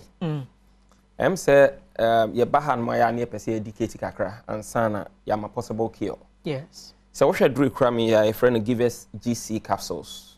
Na what should ni nua pani ni si hon my friend give us GC mixture. Na ye dura ansana Dr. Solomon Kwabi de beba no ne free course aye nya free ye clients or.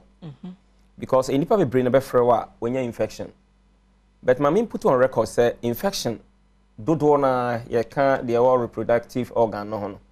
Enya de na momfra mamu ena eba nemum eye bia katima kapia ground ne obi bekwa akodi oba ne be man nhia wodie anase e bia ba bia wo ye adwuma no washroom no nipa dom ena yisu nti anu se megina hono matuma no for se so ko washroom abomodan so benya tissue or bag na wo yi kakra de ase ensuo no so ansa na wo yisu washroom no se betimi kra unya bibi sit no so no that's right wo de tiwo na bi na de bia sensuo ni because so na vulnerable that's right na amampete ho amonya infection de toso bio ane kana sebe underwear full su de na enipa bi moto do bi ahya na yakra de aba men and women nipa to minimum make because nipa be bring a friend ye crazy no mo din komo na ba bi free amunya infection free beto force de ne nka tontoma wan ya no mpempam draws mo mfa elastic into this because force draws de na pieto wo bi ashakra babbo de onnimi ni po share wo be no wan se wo be ka se bizu esia no infection ena bacteria ne bi ho amutimi form crystalline form it nchene se wonya host to be ko no ana onye no onam ne baby but wonya host to be ko no pe na assign aba no multiply na or how be breed na bra course no baby brain na Dr. Solomon Kwabi on so body ni ye give us scientific yes na tell us odosu kono hwe kwan obefa so a odi adura no nam tatahwe ebeba obi bia wanya infection no obetimi anya sa aduru no bi na aboa no enti aduru we buy and register with Food and Drugs Authority give us GC capsules and give us GC mixture after registration no na I can say in hospital in Luyemu no and I said do frejumam ne obi bia frɛ no clinical analysis enti ne aduru bia I say this so nipa hwe ne hwe aduru no strength enti nipa mako 15 ne select at random enti wo frɛ na ka say me problem we ya ne afro say brabeje aduru no bia give us GC capsules and give us GC mixture ma mfa ne bi no nkita say de bia ombe hu aduru na me ka ho asem say na GC mixture ne tie and away the capsules ye fa ne mi no bom de treatment for infection na omo mo frɛ no ba ne ama will be free of charge ne ye keep data on you inti bra wo no maduro no ye be frɛ 3 days time de busa say o start say wo no maduro no send it here na wo hima infections ahodo a ye ma wo mo e ba ya ma obi ankora ne test am kan che say me infection amanya ne say ye we ana ye we there bi me pese ye so hwe generally it obi be frɛ wo no aka che say sebe sansan bi egu ne ba no wa ye bia utiti ana ye kro wa num nuro antibiotics ahodo but unhum susu aso papa bia bema being super frosty be a maternano and member no be crowd or him I to surprise you or to be trying to picture no send them serious trust wa bread wa ye bia ye but ofra ni amana duru no be give us GC measure and afi give us GC capsules free of charge ni keep data on the member no ofra ya cast o meja na motosi ho no ba beje bema ndia no mtwetwe mo kakra minim se ferry o se den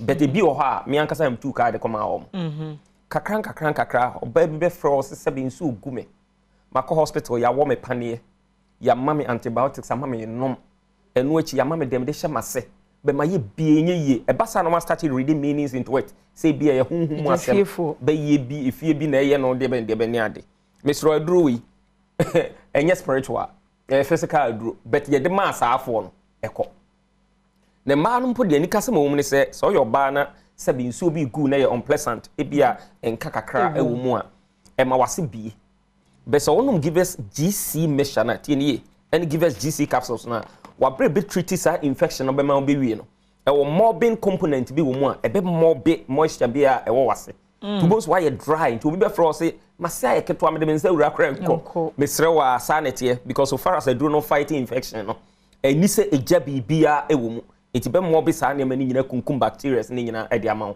iti mesre so o tie yen e na no pay e wa Adom TV no nya infection bi a infection is so stubborn so we treat it by all means but enkwa but modern the bowra pharmacy shop herbal shop and address to be a ben o okwa so we give us GC capsules and give us GC mixture you find me no boom for treatment it won't mean to baako enya baako ni mienu and anti boom it me so no so sa me baako be ye emoja no adwuma baako so be ye reproductive organ no on mo adwuma na boa ama bibia ekokama e de ama na nu achi no ye wo mema ni bi ho a sebe wo nya infection serious one ono ahunu se ne bema no fon na fon eye ketwa e basa bon se na change color na ye tum se wan hwe no antreat ne ntem a obeso awo man akobo no fe yase wani ba ho so na fe de kodwo no agye wani so itime sro so wo se obema no na nsen fon na fon a e kiro so wonya infection ma onsanka give us GC capsules and give us GC mixture onya ne mienu na afa bomu a wan kasa be frɛ na wadi adanse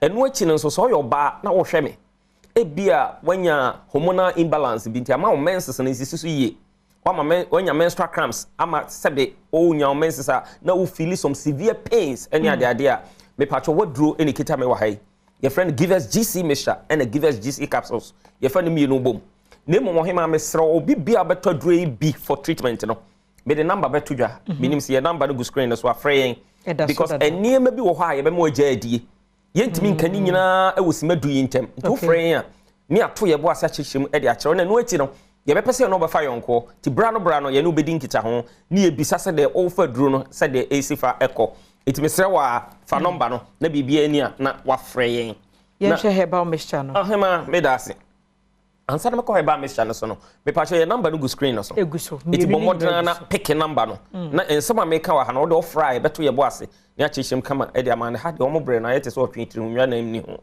de toso bio e give us a measure say netie de ntontom da ho no eno so ye for malaria jaundice and a fever mesro e bi ntontom ba na ye friend female anopheles mosquito no bi enya kwanya kaw o kaw sa no a plasmodium parasites no agu moja no iti bra omo multiply no bonse symptoms na frase e daddy e bi ne say bonse wonu mu ato untimi ne di e dura nwumre bia na awo ate agu so na wo po chechecheche after bonse na ewa enam ho kakraka na wo bowa being dry cough and as a wet cough enu achi no bonse afi na ohunim no nya flu eni ade ni nyina ya dance e kire se onya malaria mesro fight na intem na ohima malaria no e binom te da se abra no mom kra so o te se manya malaria duro bia no akwakoto so wan hwe na kono duro bia ntimi fight sa plasmodium parasites na ne ko sorosoro na e be sorosoro mo nti o be grow bibi e friend antibodies no na mo amotebrofo no be ka se wa grow resistance it basa din so be fight no it misro so who symptoms we be na dey di the so wanya malaria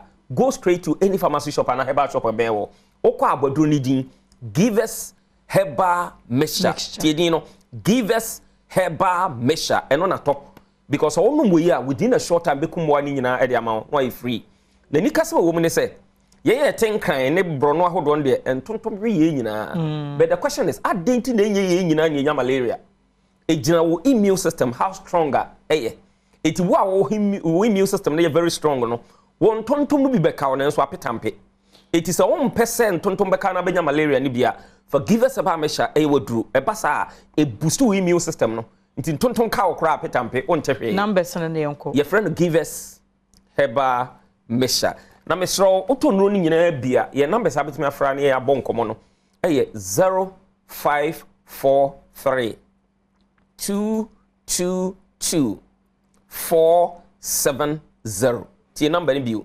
0543 222 470 and I bet me so afraid Vodafone line no and also 0501 55 68 28 friend any ye monkomo ne ye nhwe kwan be fa so ye be boa ma infection ya wanya no e be free wo so na wo nto wa ye nso ye nigye enwie peyo ye damas Kofi yenso ye da sebusia Kofi Kakari prepare we give us herbal scientific center ena ye no atwetwe nkomo ne di nupa ye te sei abadwa so pebito wetin my friend numbers on afi omo ne wadi nkomo ye da ye ho aba ye ba nkomo twetwen no de akachi ebetos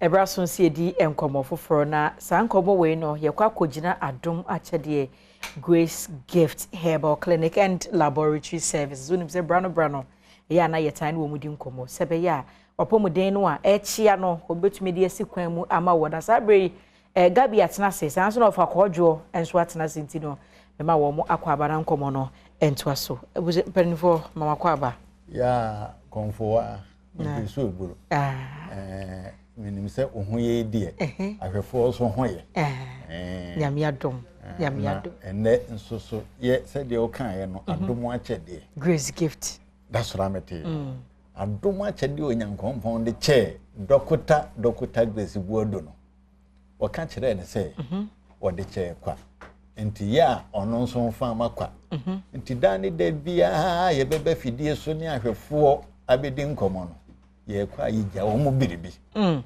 na no trusu de ye ebena de ye twemu ye ba ha na eno Dr. Gabriel obinfo a wa beni a ayadesemu a wo hie wa mebi no ode soma amen na san se me sukuu no mo ko sukuu na me pam no ma na me chinkusi enti ene mabon enti anka ne yi se de nko no beka no me de na me somafo na ne wono a wa haidie yese ka akom ejene koku anum ana ye firi ha so ko ye kodo a eba ye kire se aboso bai wo yi emaja pai nti sa tiefo ne ahwefo no sa apebie matie ne ye kan bibi fa mako hu ya bruni frɛ no mako ntiantia no ai die aheman sedua no de man yes o benefo aheman sedua minim wadofo maye awodro pen nti minim sa yes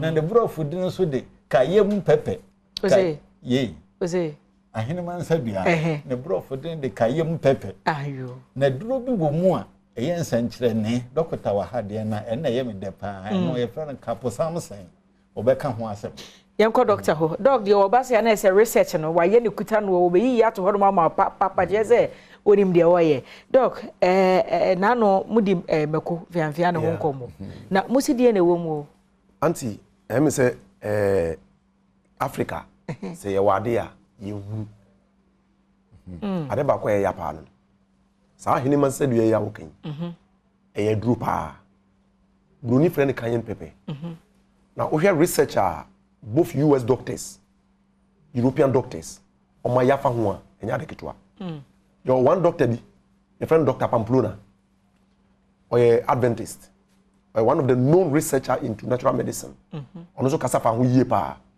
but one of the potent friends and medicinal properties are sa kain pepe no anasa hinima said you e kura pa no antioxidant friends and phytochemicals be a friend carotenoid and the buama or retaining the color red no and it's a kura vitamin K one of the best properties as a unipadua ni mu a sa de twa na moja nyu a de be na moja ni nyina mfiri mu engu fom ntino vitamin K ni is there say and no best e be steely kuro no say be moja no nyede be na etwa e be clot moja no de be ya moja no nyede enyunu na say uni vitamin K na moja ni be nyunu wa ise kopam very good okay na uhwe researchers na omo ye na almost one of the plant medicine e kura vitamin K in abundance ameko ana yampanso so the experimenter say obi moja tuno more na se mako no wo on the powder ni bi na osa only half teaspoon into a quart of glass warm water na se wo de manipa na ono mo a instant likely say itwa okay so not just a very good provider of vitamin K and a BM say we share research among for so ayena e kire say e ka ade bi anka boost immune system yi pa say mako ye yes e boost immune system yi pa is me boa e ma nipadua no e fa ne ntuma prayer den efra e na BM obeka se na nanom no first no so omo no aduru a ne ye de mako ato aduru no so say mako ntiantie very good yes kita enzymatic properties bi a eno boa ma aduru na wo no ano na ho ode kosoro mo njinya be ma na ye yamom e ma aduru na ho ode ye den e kosoro because eno anka say aduru okay so on say na denti eno anka say aduru na mo kwa ye fa so yusu mako no organa no e na ma ye moan ya abuse no rather je say ye yusu ne say e ka mako no ni uses ni ye kwoti free dua no so ye no o sin ke hata ne saa antika wote a o hata na wo na ke akoyam ye yam a onu wa duane a ye ntwi emfa ngu aduane ni mu nsan no a esa properties ni na be film it will be a stimulating effect keke e be irritate wa ma obuafu mo na wudi no ya ya say no etima obufu rofro yes obi odi makodudu stimulant chena ne buafu because adibu inside the friend say capsaicin in the my body man and I'm kind so one na say the fina etinka ya ni say you know ayate yankono ya hata ya the powder one nkwa awia na flow awi no wasa kakra de aden e de gum properties no inside so we use in this way now a medicinal property a benefit body no okay me my research be from one known doctor, friend Dr. Fairweather, from the famous hospital, hospital, your friend Mayo Clinic or US. Tiasimbe or Kafa cayenne pepper. Was see, lemon and cayenne pepper drinks have recently been promoted as a type of detox. Detox. Yes. So we cleanse the body of waste. Kidney no, any liver now. Ye a duma soni miane no sono. Also person who detoxify one more. Aye both cayenne pepper no and a lemon together. Na mum said you oba no na just oba grace gift ho. Very good. Na very good. Okay. Yeah, na nature give them the access. It no mutimi here my eboa wo mo. Today na ye to akene. It is say that kind of knowledge ni eni bi. It just yesuya. Ti asem o kan. Was see and fat burning drink that can easily be consumed before breakfast. Esa a fat burner. Combining the two of them together. And son, what do breakfast and which become you need bomb no more. Now, so be who the papa on the answer. And this issue, sending a grace gift to our yeah, fool. Let him call you fertilizer be the head. Some would dear, one would dear, natural. Titiana Casanicura. Now, what's your hatadia? Yes, I say tomato, sister. Tomato, you're one of the best protector of the heart. And some bois, ekita iron, Emma Moja den, generating more. So benya papa. So benya papa no. Titigana de no, e wo mo e ba kuma se dwom. And we are rough, and yafe. And to say they are yanom de very good. But okwabrani jan ho kokoto ba ko. Ye ko. Aduane wo. So o blend but the no e boa pa because researchers be krampo kire say eno no ekura lycopene no and let me boa body no protect body against cancer and free radicals. Obi hwe ye opeso ohun bebi a branches no ewo na number bi ho ana agya ye nko fa kodwo ye nkora bata no enkna ha se ye ba ye bebi amoso ye no ye nu atwomota petroleum nu atwomota petroleum no ebi no so kura afre ho ni boy town na Kingsby na ye ni family love international school na hwe ni mu na ukose kurumu nso a ewo hwim sukun kwantanan so ohwim no ye badekase kwanten fo so kura wo firi so a na wo kwasi ofia ho ifire ho ohwim nyame yu adom na totom do ya de duru ho a na ye hwim ebi ye de ko de ho fa ho oda so ya de na ho atowo na je dokota no so ate ni number na ye 054 tele 2 tele 054 tele 2 tele se so aye pizza fafaha 0246 518 003 na yeye adwuma da bia yentum yenim kwasi adanim ebenada 24/7 yesa yade bia nso je sebe achacha broni frɛ kafosus yensa kwata de prosi yensa ani frɛ di mfie dunum yensa ana sebe silence emum eno nso so yensa e kura sebe jimi emfa ya gbugbo ano Yesu Kristo kura ansa jimi na ye Ofa kodwo yedase Gabi nso yedase yebre no aso yedamwase se numbers no so egu screen so abusua obetumi afa na ne Grace Gift empanifo atwetwe nkomo na me sorry me kɔ ne de na woda pasonko enko emma Daniel Jima a wobo mrane se wofako wo achim wanchi enne wanya mfinhia pore aduoso 70 years oba Emmanuel inti yere ne wo fie ha se wose da ododo da woda pasonko nkomo asanso da enua abena poku ahwene awoda passion konkoma no Eunice dance wase wo hweme medasi pa abusua buhia me a eya frame anoche wa ba ajwa se wa man ne kwabra sante tina na mpense mu atwa so me moachi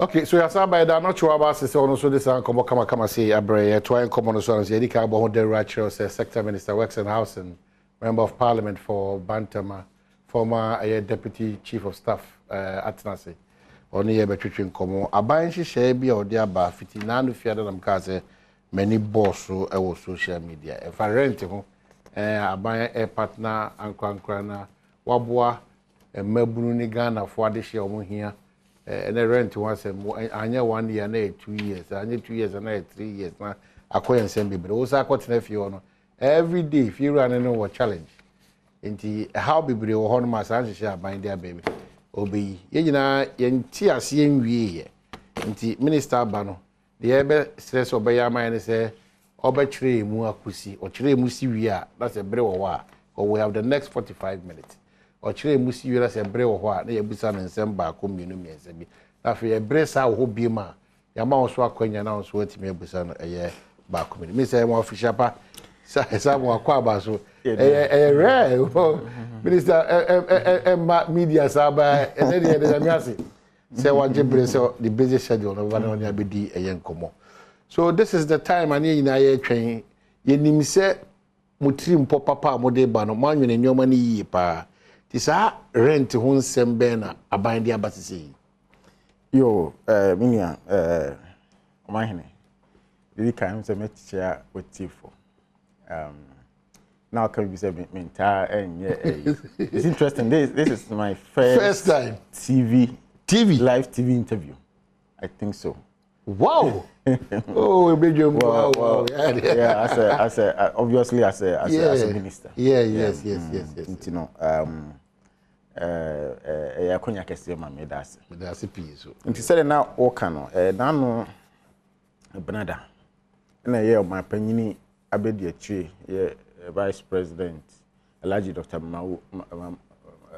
Mamadou Bawumia opa juma bi huntuma ayefre no National Rental Assistance Scheme ade ana abra na ye 2020 elections no MPP party no your manifesto na di akotina o say nyame ya adom na say ye say nya akonya ne biema ye be say ye de saa jumadi ne beba na de woman ni say ewiase ewe enoma miensa na ehie ni papa yidi kan ye aduane ebedi atade ebehye na ba bi abeda saa enoma miensa woni bia na hye se bi onye nipa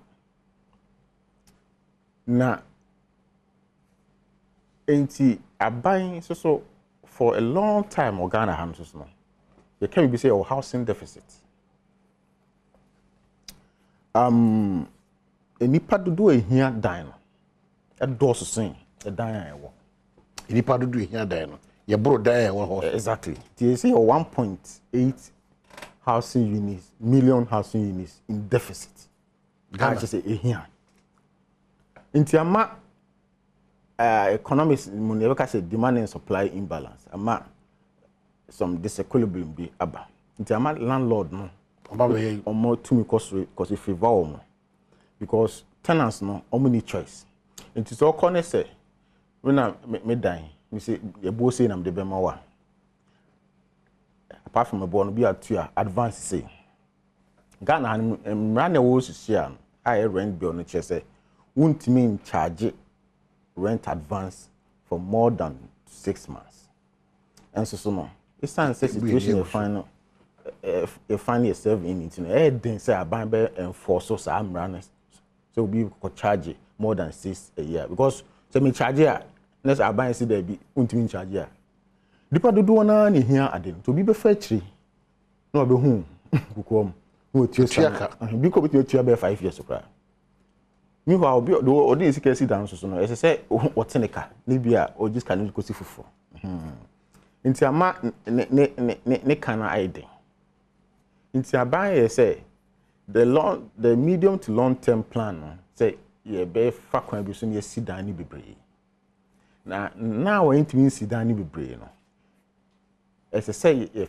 pe kwan bi so nya se kwan bi so ne bo amanfo a obi a wanya adwuma bi afan say wo sunyane enam ne modern born enimde bi wo nti no wanya adwuma wotama enkran kumase ayeso otuko ho doctor nurse teacher enso no yes it for 2 years rent advance bra 1 year rent ko first kan onya to we na ban ya na say no ese pe kwan bi so na ye hwese betimi aboa eno no na edi bibia aba efe no national rent assistance scheme the woman say the scheme no say bia okonya dan a na ube hu scheme no kwa kotua say bia egi 1 year rent advance obi tua ma landlord no na wo ankrankra na o ya gi dan na ma na as a tenant no wetua rent no monthly e dey am scheme no na interest ka kra bi da so say the be scheme no betimi grow na is sustainable. It's a woman. I see. So we know aban afa agency bia or partner or ministry no. Okay. To ensure says a gap na da ho sa ho kire na wo yeso no. E fa baby e di etiri beto. If you be kwaji 1 year, e bi ne 2 year, e bi ne even the 6 ne kura no ukoka to be family no kura be yas. Nti that is that gap na aban person of. Exactly. And for the qualify for because we want to stuff for Israel. Or no or you set designer or multimedia. O can you now body team could say how do I get into this? Now also come about teacher for a nurse for a doctor for one quite careful. Now me set designer no.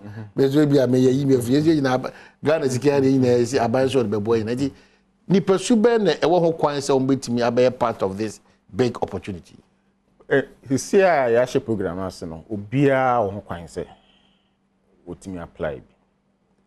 The here say obey adwuma because I didn't know where the man wa obetua nti say wonya adwuma untimi ntua the can say oye Ghana ni oye o valid Ghana card o bro 18 years oye adwuma betimi a kire say bosome no akatua ogini say na woje e bank and I say bia mobile money you know also betimi a check say na woje nti no the most important thing so na me bobo teacher ni ade ado no faton keke but bia oyo wa odwuma kra utimi ba ehia so betimi a certify say sika say na bosome bia no betimi nya no nti no cheso betimi atua monthly na me ameso mede bosia choko marketia no so kakra so asem say well say ye be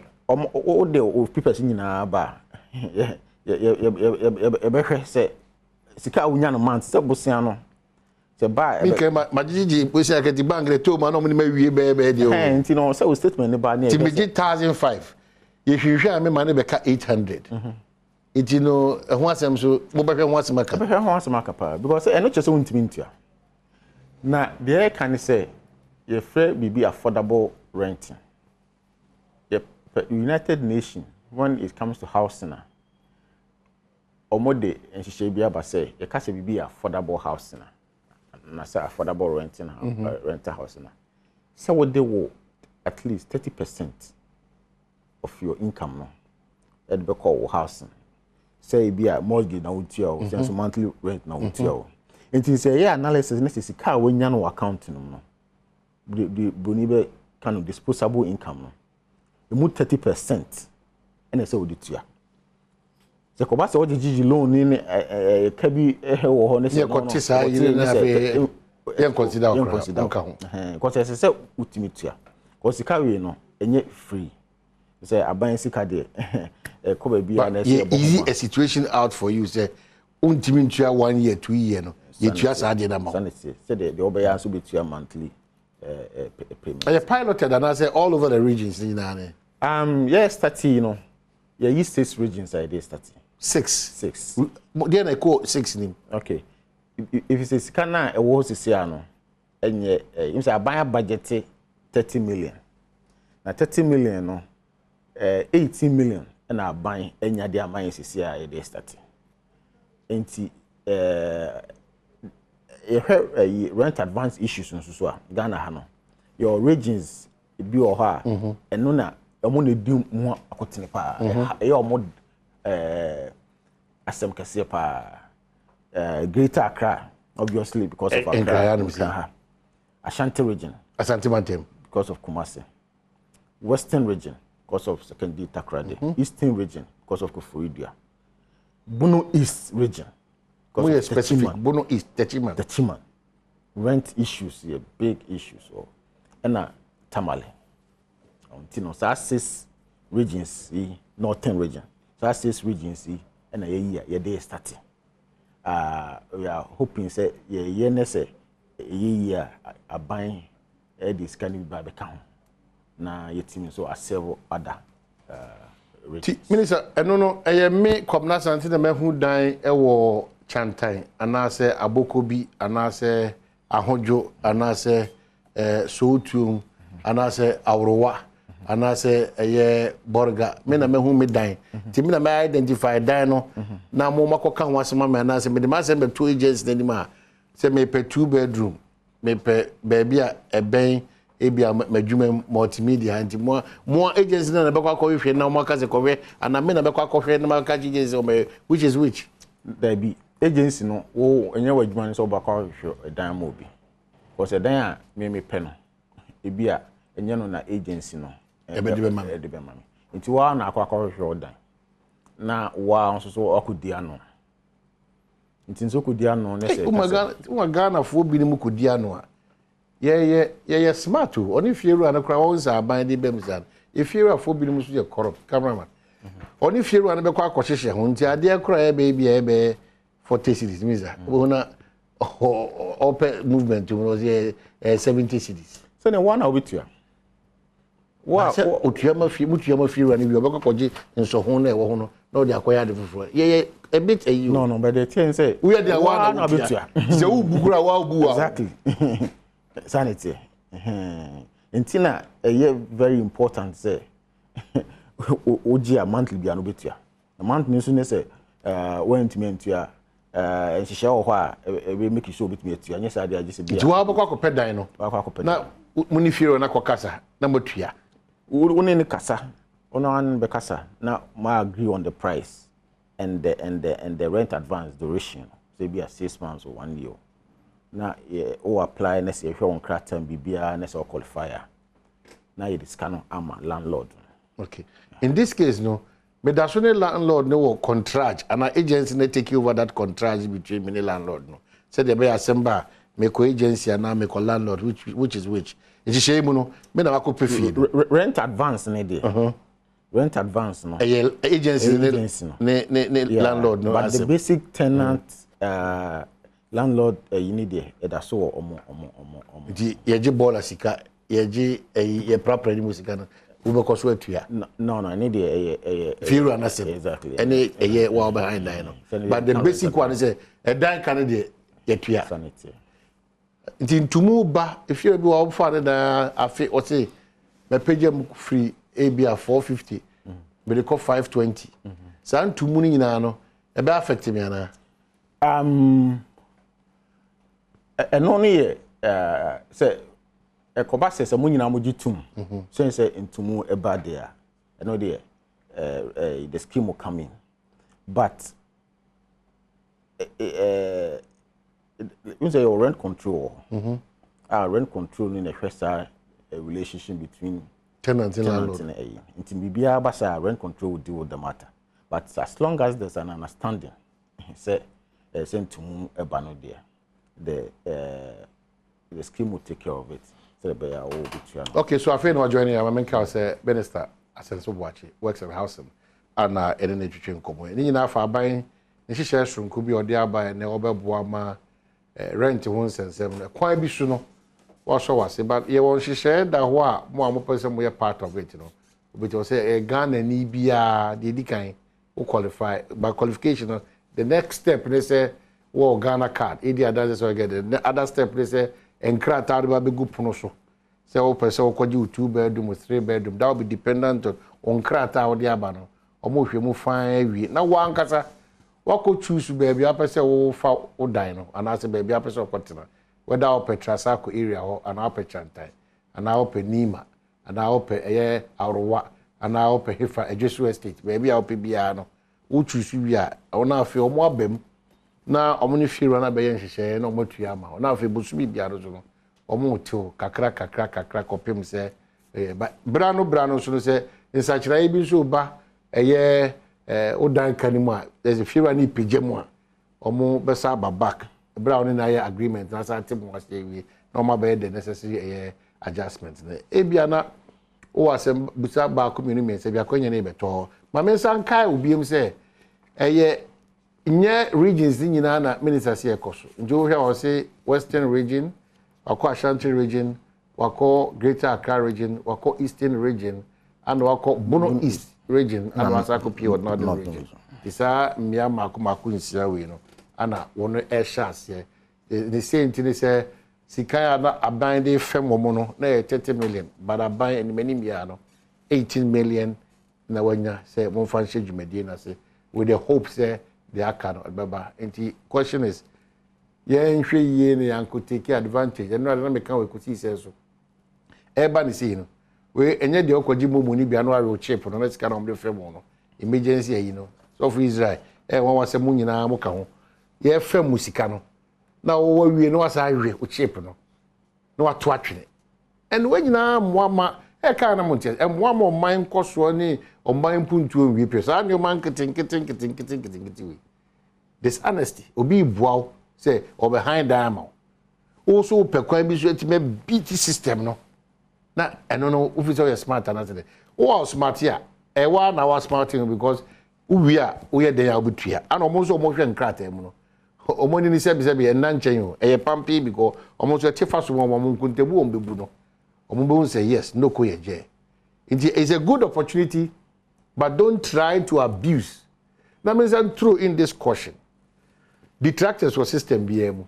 Ebe kan ni se amanfo ebe ya calculation aka say jubo ensia ga na wo boa na nya ade bia eba Ghana bia ya na ekutia no iti dia no be sore so sa ebe wi echi na hwihwan na esi form but at least let us make a move go a dying home komo pa the problems are young men and women a dying home some problems that they bring amanfo enormous. So let's take advantage and be truthful and honest, very transparent with this great opportunity here, one way or the other.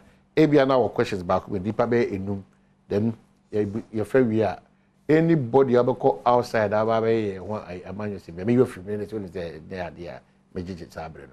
we don't have to politicize every situation in this country. This is a housing matter. 0302 211 701 equals 4 0302 211 701 equals 4. Minister back agency na ejina oyentem jina for ene wo ni abaya say agency no wa bin was adwuma we mo betimi jina brand say adwuma kasi me na meye adwuma mo ye no ana adwuma mo ye no ye free agency no rent masters. Okay, rent masters na Ghana ni Ghana ni company na for the past 4 to 5 years me and on my side he's been in that business for the past. But I mean chawano mesa ba mo atwa arrangement. Suhum for abo mache same mache. Me jo sumi ni o man here commerçante. Yo. Na boko there. Wadar ma boko. Anope ma prepose amount. Me san prepose wo asansu batwo so e account the amount.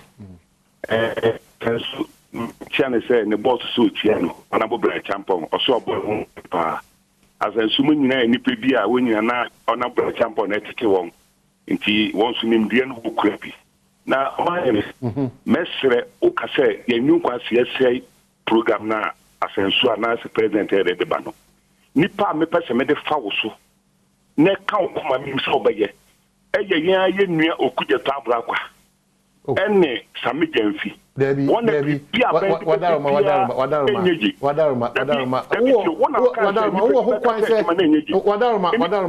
omu wo ho kwan se bibi tochiw e wo hwehwe ni mu a woni timi kire wona dwe the fact say e pese obi be kan je mo se kana ye won krofo wo mahimu a bibi abebe bia nyeji Debbie wadaruma besra bibiri Desmond marching upon the saying good. You too, Desmond. Program here, Benefodia Bani very good. But many are now see 2 new regions in Inchi. A map be a regions, a die boy dim papa. In fact, Kumasaninka, when a high populous no crano, Obasa Hios was here, a die bono. Ama ujis council so scanning do baby a diet bamano direct control there pa no moya fa a die boa kasa. Okay. Secondly, we bet mad on 9,000. That bank is not paying any tax to the government. See, that avenue na individual every die emma any business somebody that ma you know. How is the government going to tax them? Because those people are the people who have been crying for a sense of electricity, water, and road infrastructure. Okay. But they are taking the money into the pocket, putting the burden on the government. What are they doing about it? Okay, yeah, that's it. Okay, yeah, that's it. Minister, was it new regions? No, regions a dime bono kwana, kwana rent controls. I say, I actually will gain to me na a warm one. I say, Omojeja, Omohama, Fira, for no, Debiada, Omoto, Bia Kokaswa. Kaswa, ba memba kaswa fo achina menchia mini also gina omezo. Alaji apom di say. Pacha me ho ye, o ma hene. Good. Alaji tiu. O baba kumpa o kaswa. Yetiu. Me dia konja obechia me honorable Nancy Abachi. E perfect idea. Ba nyam mesre no say ye party ma. Te say omoye bibi na say enko yi a. O mo say o mo na emponiform but e kutia ye nkwa no so aye grounds no. Program bia wonde bia efe omho se timamfo no na omoyama enye se political talk se oba beka o the project no beba oba ye no what pass there fe so the implementation will become the problem. So we sure adia me de hu ya especially work and housing any affordable houses now omoye no obekwa baby bebre o ma ye affordable houses no ba ekosi sen wa program o ma hene and then the problem. Let me party ba. Me kasafe Goma East. And the hina Japan baba kumpa Goma East. Da bia nyamponifo, di bia no ye nkontia, e make sure say yenso ne was grassroots no, e be make sure say e be call to the low person some so make say ba. Se mo di affordable houses ba, I be boy yo hia for no. O me start wa ha. Enwie, o makotachi ha, enwie, wakotachi we wiwie. Now we another problem fa be kan wa. How sure say okay, a very good one. And out there, ban. Also a Ghana project. O Bompire say we soon go 9-day wonder nibi. Yen ko jina sentimentem Kumasi. Akwasi mache. Hello. Hello. Good morning. Morning. Am I in the chamu? Somebody. Obi ahu ya there. Oh, nyame ade obi ahu ye. Ye de radiate. A good policy. Na Ghana samuna na ye ka na akowie se. O ka akosi se. Ye me hu ni se Ghana se ye obi dia, ye obi dia. Aya na ho asem e kan e kana. Okay. Into the moment can I say, buy materials now, ni book cost cement to go 200 cities. And then a young Ross boy, you know. And then you affordable, then you individual, yeah, when you quarter plot crown between that, what I be a sisua. Now, I bought my move for. Obia, continue be fear, now Obi, Abe Jojo, Abe Quaco do baby no. If you run or say, I don't know, or they say, 500 Ghana. Also, who calls us a 500 Ghana and who go to ya? What could you have a crown at the 500 Ghana free one? Yeah. Better than what my better say materials now in ya from some policies where the policy where they or my now can say the buyer yes sir no policy where no crowd and poor police crowd and ya crowd which are crank of us also. Okay. Yeah, but also a yes also can say where the I know she it was your change because I know she could say give an iron rods in the cement to born them raffle. It's saying near cano. Ubia di na dwen kira ebe boa ma ade ne time shape agina ne na so ne and the most important thing yen kona yen ni san kobo we machi apom ti say hello machi apom ti say ya do but o ka say free ebe free kuma say okay ye tie o yeah meet my car say down if you love one go ha dan ya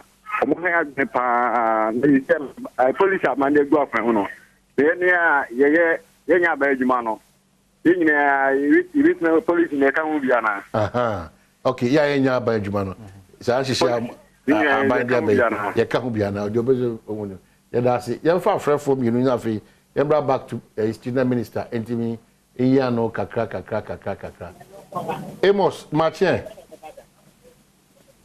Amos Martin Yaira Amos.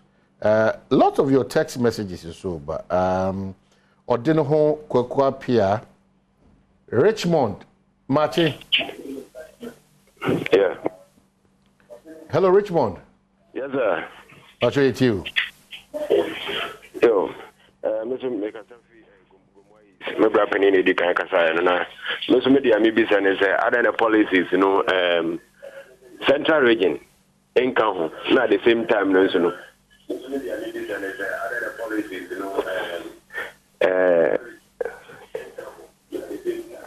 Pacho, what me man so kakama because o kasa twa yante. Oh, okay. Me say other policies in the Central Region income because we share the rent rate in the Central Region is was okay. Higher year papa. And I'm miss me bisa. Okay, good. Inti yeah that's it. MCNBC na fe yeah, but back making kind of few text messages. Those are my privilege or money, the personal number, or money after so brevino. Or don't know Kwapia, Coca. Also, good morning, Kwabna. A very good opportunity for the politicians. Now we can direct those who are always asking us for loan to rent accommodation to go and see rent masters. They be chairman. And you are in I can responsibilities. No, the Osio Minister, as I said, or Coca Osio. Sure.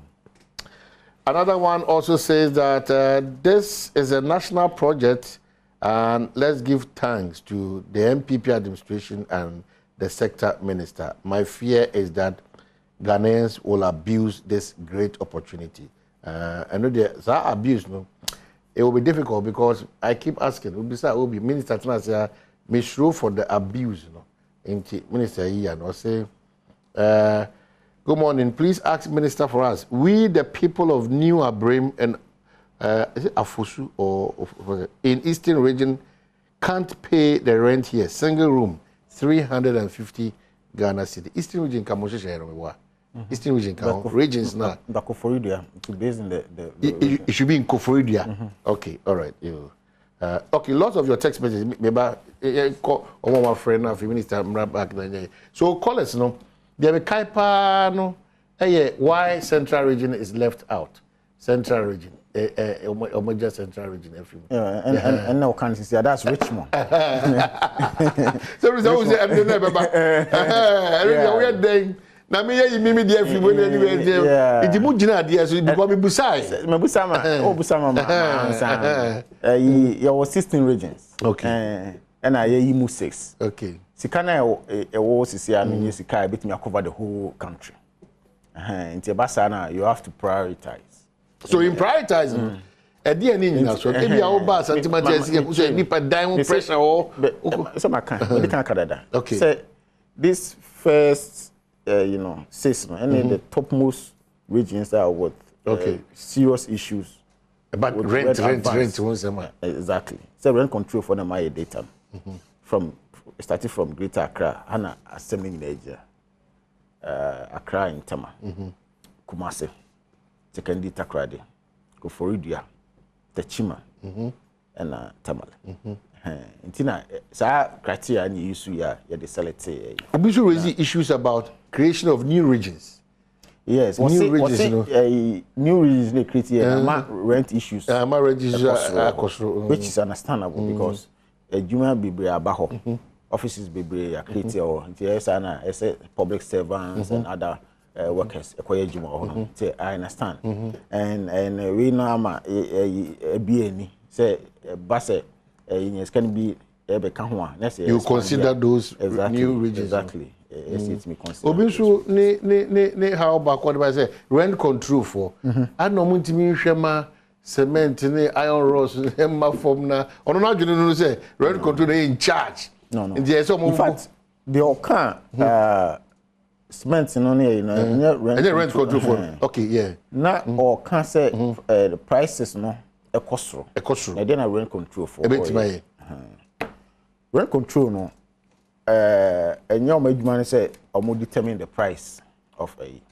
In fact, the new bill cry they ban. If I say between rent control, the tenant and the landlord, no, you heard what you call chargeable rent. They're reasonable, but the crew woman say a dime boy is an economic reason. You are talking about building materials. The building materials do na if you are on neighbor. Even cement in a crown and crown. The biggest component of cement, a crafty abuche. Iron rods do na if abuche. A free time of COVID by a bepimne. International shipping costs are cost over 100%. No can be a dime ball. So, into no ye ministry, I never could identify and say, the person might dime walk of former. As a set, ye pecoin be so need develop our own local building material. A dear building material has been me so. Bend breaks are a Ghana. Ye the clean so a book a Ghana. There be a I didn't see down young for bend breaks any. Kwabna to see how ko down said Ben brace I obey. I believe TTB there. And so no the papa. So what the Ben brace see there. That condition could be we no ode. Ade ba kwa and say you see I say bohu de ro. Ma Ghana for atiase any interest room. Because you see how the private sector be ba. Let's be investing in local building materials which is Ben bricks here. Because say you and I no ye dey interest in ye entiase nti no ye nkoto eno deska nti I started the education be a minister ma ba pro akoba bi a be embrace na many ministry of education for akasa said dan so that people will develop the interest in it ship compounds many ministry of health for akasa so more dan no musis no for ben breaks in here eso won fa so be brave. Once we are able to do that then we can invite private sector companies to invest in. Because who invest here now produce more. And now wait me the prices now, but economists share say that your average cost will come down when you do mass production. But you see Ghana for any GD among person no basic dine. Will be invest beer or Ben brace and local building materials beer worker. So nobody will want to show interest. And the say so you taste. You develop the taste for local building materials. Yes, they be no. You know, money you kwa for buche edaba. And also so you so be brave. You know, nyina ya sempa. Obi frɛ no ka say ya na ye the programs basia ya na be me political talk. But do implementation na akoye. Sa program we say ye the built-in control measures bebree abemwa. Ebema program no on a scheme no is sustainable. The kan no. Nyama mu dia hihye mu no. The kan no. Ma catch you say esotia. Monthly went to more rent masters for near your more hihye wo under the scheme. You be too afraid them. The tosumi no. Sikana abande aba no. Rent masters near their man or some fanye say jibadi. Yeah, I mean, encourage masters as some economic kind of cause number. Yeah. And almost so no, aji bank guarantee every banko. Say, sikano, oboye ne basa bank no, every 2 years kana abai. The bank no so no ayo almost share any rent masters. Oh, kwan bi so rent masters into ofa emfa. Any one years can kwa na ade ejuma. So, into no. Yes, but before I share now, I not say a planning. When you the regular scheme be a microfinance, be a buying be no media bar, you dey teach am for month into ano. Ready, it is a revolving fund. The amount now to ya, ne the amount another person. No to ya, ne the another, ne e kosa. Na kakra. Now to ya so interest kakra e wo. Also, Rent masters, ejima we saying they've been doing it for 4 years as a private company. In 2 regions. But the difference is that rent masters, no, because it's a private company using their own resources, no, and the motive is to make profit. This one, the motive of government is not to make profit, but to support Ghanaians. And you know, interest rates for rent masters, no, is about 25%. Only daily directly. But under this program, the buying intervention they are from 12%. Oh, 12. Back drastically. But I can deal with them directly. Now 25%. Yes. The buying intervention is now beginning at 12%. And our buying intervention also are able to reach a lot of people. So that's what we are hoping to say. A grower, let's say, can become one. We cry on a private company crash makes me a music ambition. Because there you get some margins. So it's a good program. Then someone also spoke about affordable housing projects. In fact, a small kind of kind. So the real issue is for government to invest in affordable housing projects. But unfortunately, affordable housing projects are buying over the years in Ghana. And could we say any SCP? Now, Debbie, if you say a power country or Ghana about housing and affordable housing, there are no structures. You see, I say you need agency be in charge of housing development in this country. There's no agency. No. Yeah, now no at the ministry level. Ministry today, your job is to develop the policy. Now now you monitor and evaluate the policy to make sure it works. But there's no housing implementing agency. To me, by one of the things that I may say, being a Ghana Housing Authority, whose sole responsibility is to plan and manage housing development in this country. Now, sir, housing authority no, more deal housing, say a project here, because a project we say, if any no, can say say the shame, nipa say you better amount, nipa better amount, no benyeska, almost say a saying, into dying type of ben yes a tomom. Look at what happened in Saglemi. If we had a housing agency, housing authority implementing agency, or making sure so all these feasibility studies are done before government commits money to it. Until I've started that movement. You see, I say there is a bill before cabinet approval, parliament. Now parliament also so now a housing authority that will have the power and the mandate to develop housing in this country. But even that, no crown yama, you can't start to be that. Okay. I experts. I put a program together in our ministry. We call it Revived Housing Development. yenya 200-acre land e wo Pokuase. Interchange no. Okokumase interchange on your right. And then there's a vast plot of land, 200 acres. Yedibabe housing development. Out of that, you are going to get 8,000 housing units, affordable housing units for Ghanaians.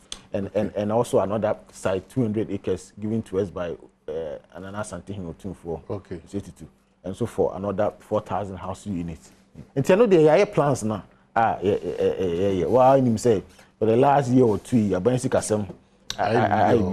but government is committed to find money to implement that project. Minister, there 2-3 questions because every year na adeba kwa me hu se mo kan wasem the kind of inferior for mu no mo be dealing. Inferior for no bi ho amti o. Minim se mo hihye mu no mo be register omo se wo person ni sa rental agency ni adwuma because the rental agency so enyinya some measures bi omo so be cut inferior for binim to size. Means omo inferior for ni bi ho amti. She be say go akwa e ahomete sa na wo kan no fear of him every second omo to omo fear omo to omo fear board so no dey I catch you say any scheme no any scheme but madam mama say mo ba say mo ase mo be boy ho ban ho because mo jai say scheme no dey when there is for rent advance support it move fast but rent control and yes sir there's all rent controls almost omo kakra omo because of the situation we find ourselves but you see I make say Rent Act a no Ghana ha no ache be 60 years ni etwam eno ma be happen ama 60 years any that's your operating unit you see I make say since I assume office you have taken the necessary steps to revise the Rent Act up there's a bill before Parliament now Parliament ban next week mo gidi say e be kan one of the main activities on be let me pass a bill no but I didn't say be because 60 years they no be happen yeah urbanization population growth you know this housing deficit am I confident if for bomb home modern parent control more bomb home modern in fact me buy come office cry basa they say I started program I person digitalize or more operations no so the be the issue be oh the choir na re we are doing something about it. Okay, so minister we are nisa mo share program na say mo pa want we edem your contact numbers be na online be o na say yes program no o person o yeah your contact obefre there are several about 4 phone numbers. Okay. And our website and so. Okay. You can actually apply it on the website. Okay. Okay. Website here www.nras.gov.gh. Okay. www.nras.gov.gh. Okay. That's Ghana. Okay. And our more phone numbers also. Okay. 0551 341 515 and 0550 408 879 and 0209 089 388 and our last one here is 0209 089 790. Mr. Adom, I'll receive which message you know be here am I be man. Okay. The kind 0551 341 515 and 0550 408 879 and 0209 089 388 and the last one here 0209 089 790. Okay. Our numbers with the other free biano. And of course, James Henson, the Abbas registration fee 100 cedis. 100 cedis. Yes. Registration fee 100 cedis. Oko register. Yes. For the scheme now. Yes. Okay. It helps to offset some administrative costs, and also to make sure say obia opeso okono we serious about it. Okay, or say yes there or seresenka munche make na enye 50. And I call radio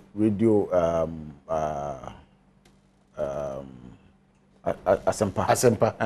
Na I'm for express concern about it. Oh, okay. Omodi can express that concern. Yeah. What you will consider? Well, so this committee handle all these issues. Okay. You know, we will put it before them. Say, are they possible or why not?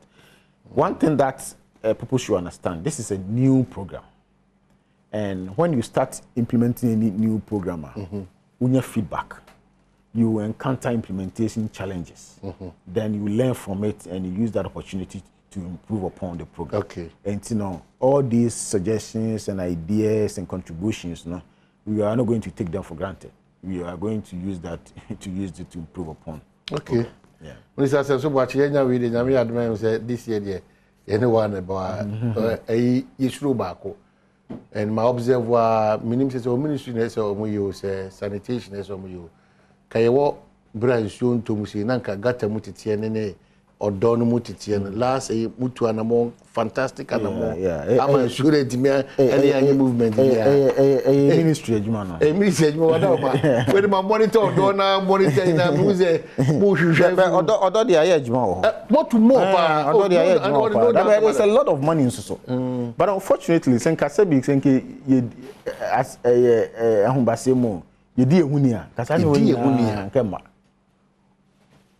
abra ubu se obi bola pa wa no akoto aya enso ni ton so a esa na enya baby mfa na eyi fine enya no nko ene Ghana ha baby a insuma ni kwansi esidan na mafo ko sisidan enye this one there I blame the district assemblies and the planning officers and the say we don't cast oka obi enye nanim as mo ana mo fom mre o tifie o hwe wenye wanim o so anu atam ball na kotum adwen that's the problem say nsuo bebe next week me be chance ya talk akra what because another no me so conscience egumi phone so you should to we and covers be a me yes me can say every day me picture no you buy adwen and ba say me am MPC be matema so ko jina hono na otwatwa fo yina ye be discuss we ko see it was horrible very horrible enti me feel say nyo ne bebra ya ye ka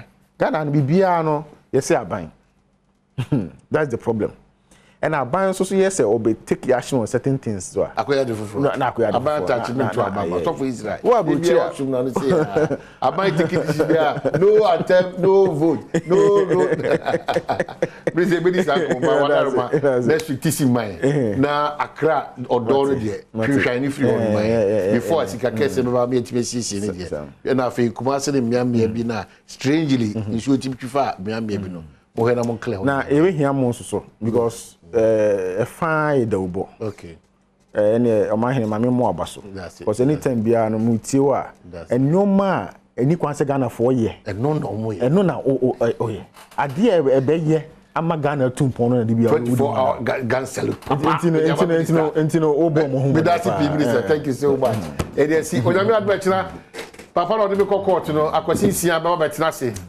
na wati be de djuma kama wan se onyame adma na cheki se be chance base e wa se libya e be face the squarely no problem why e ko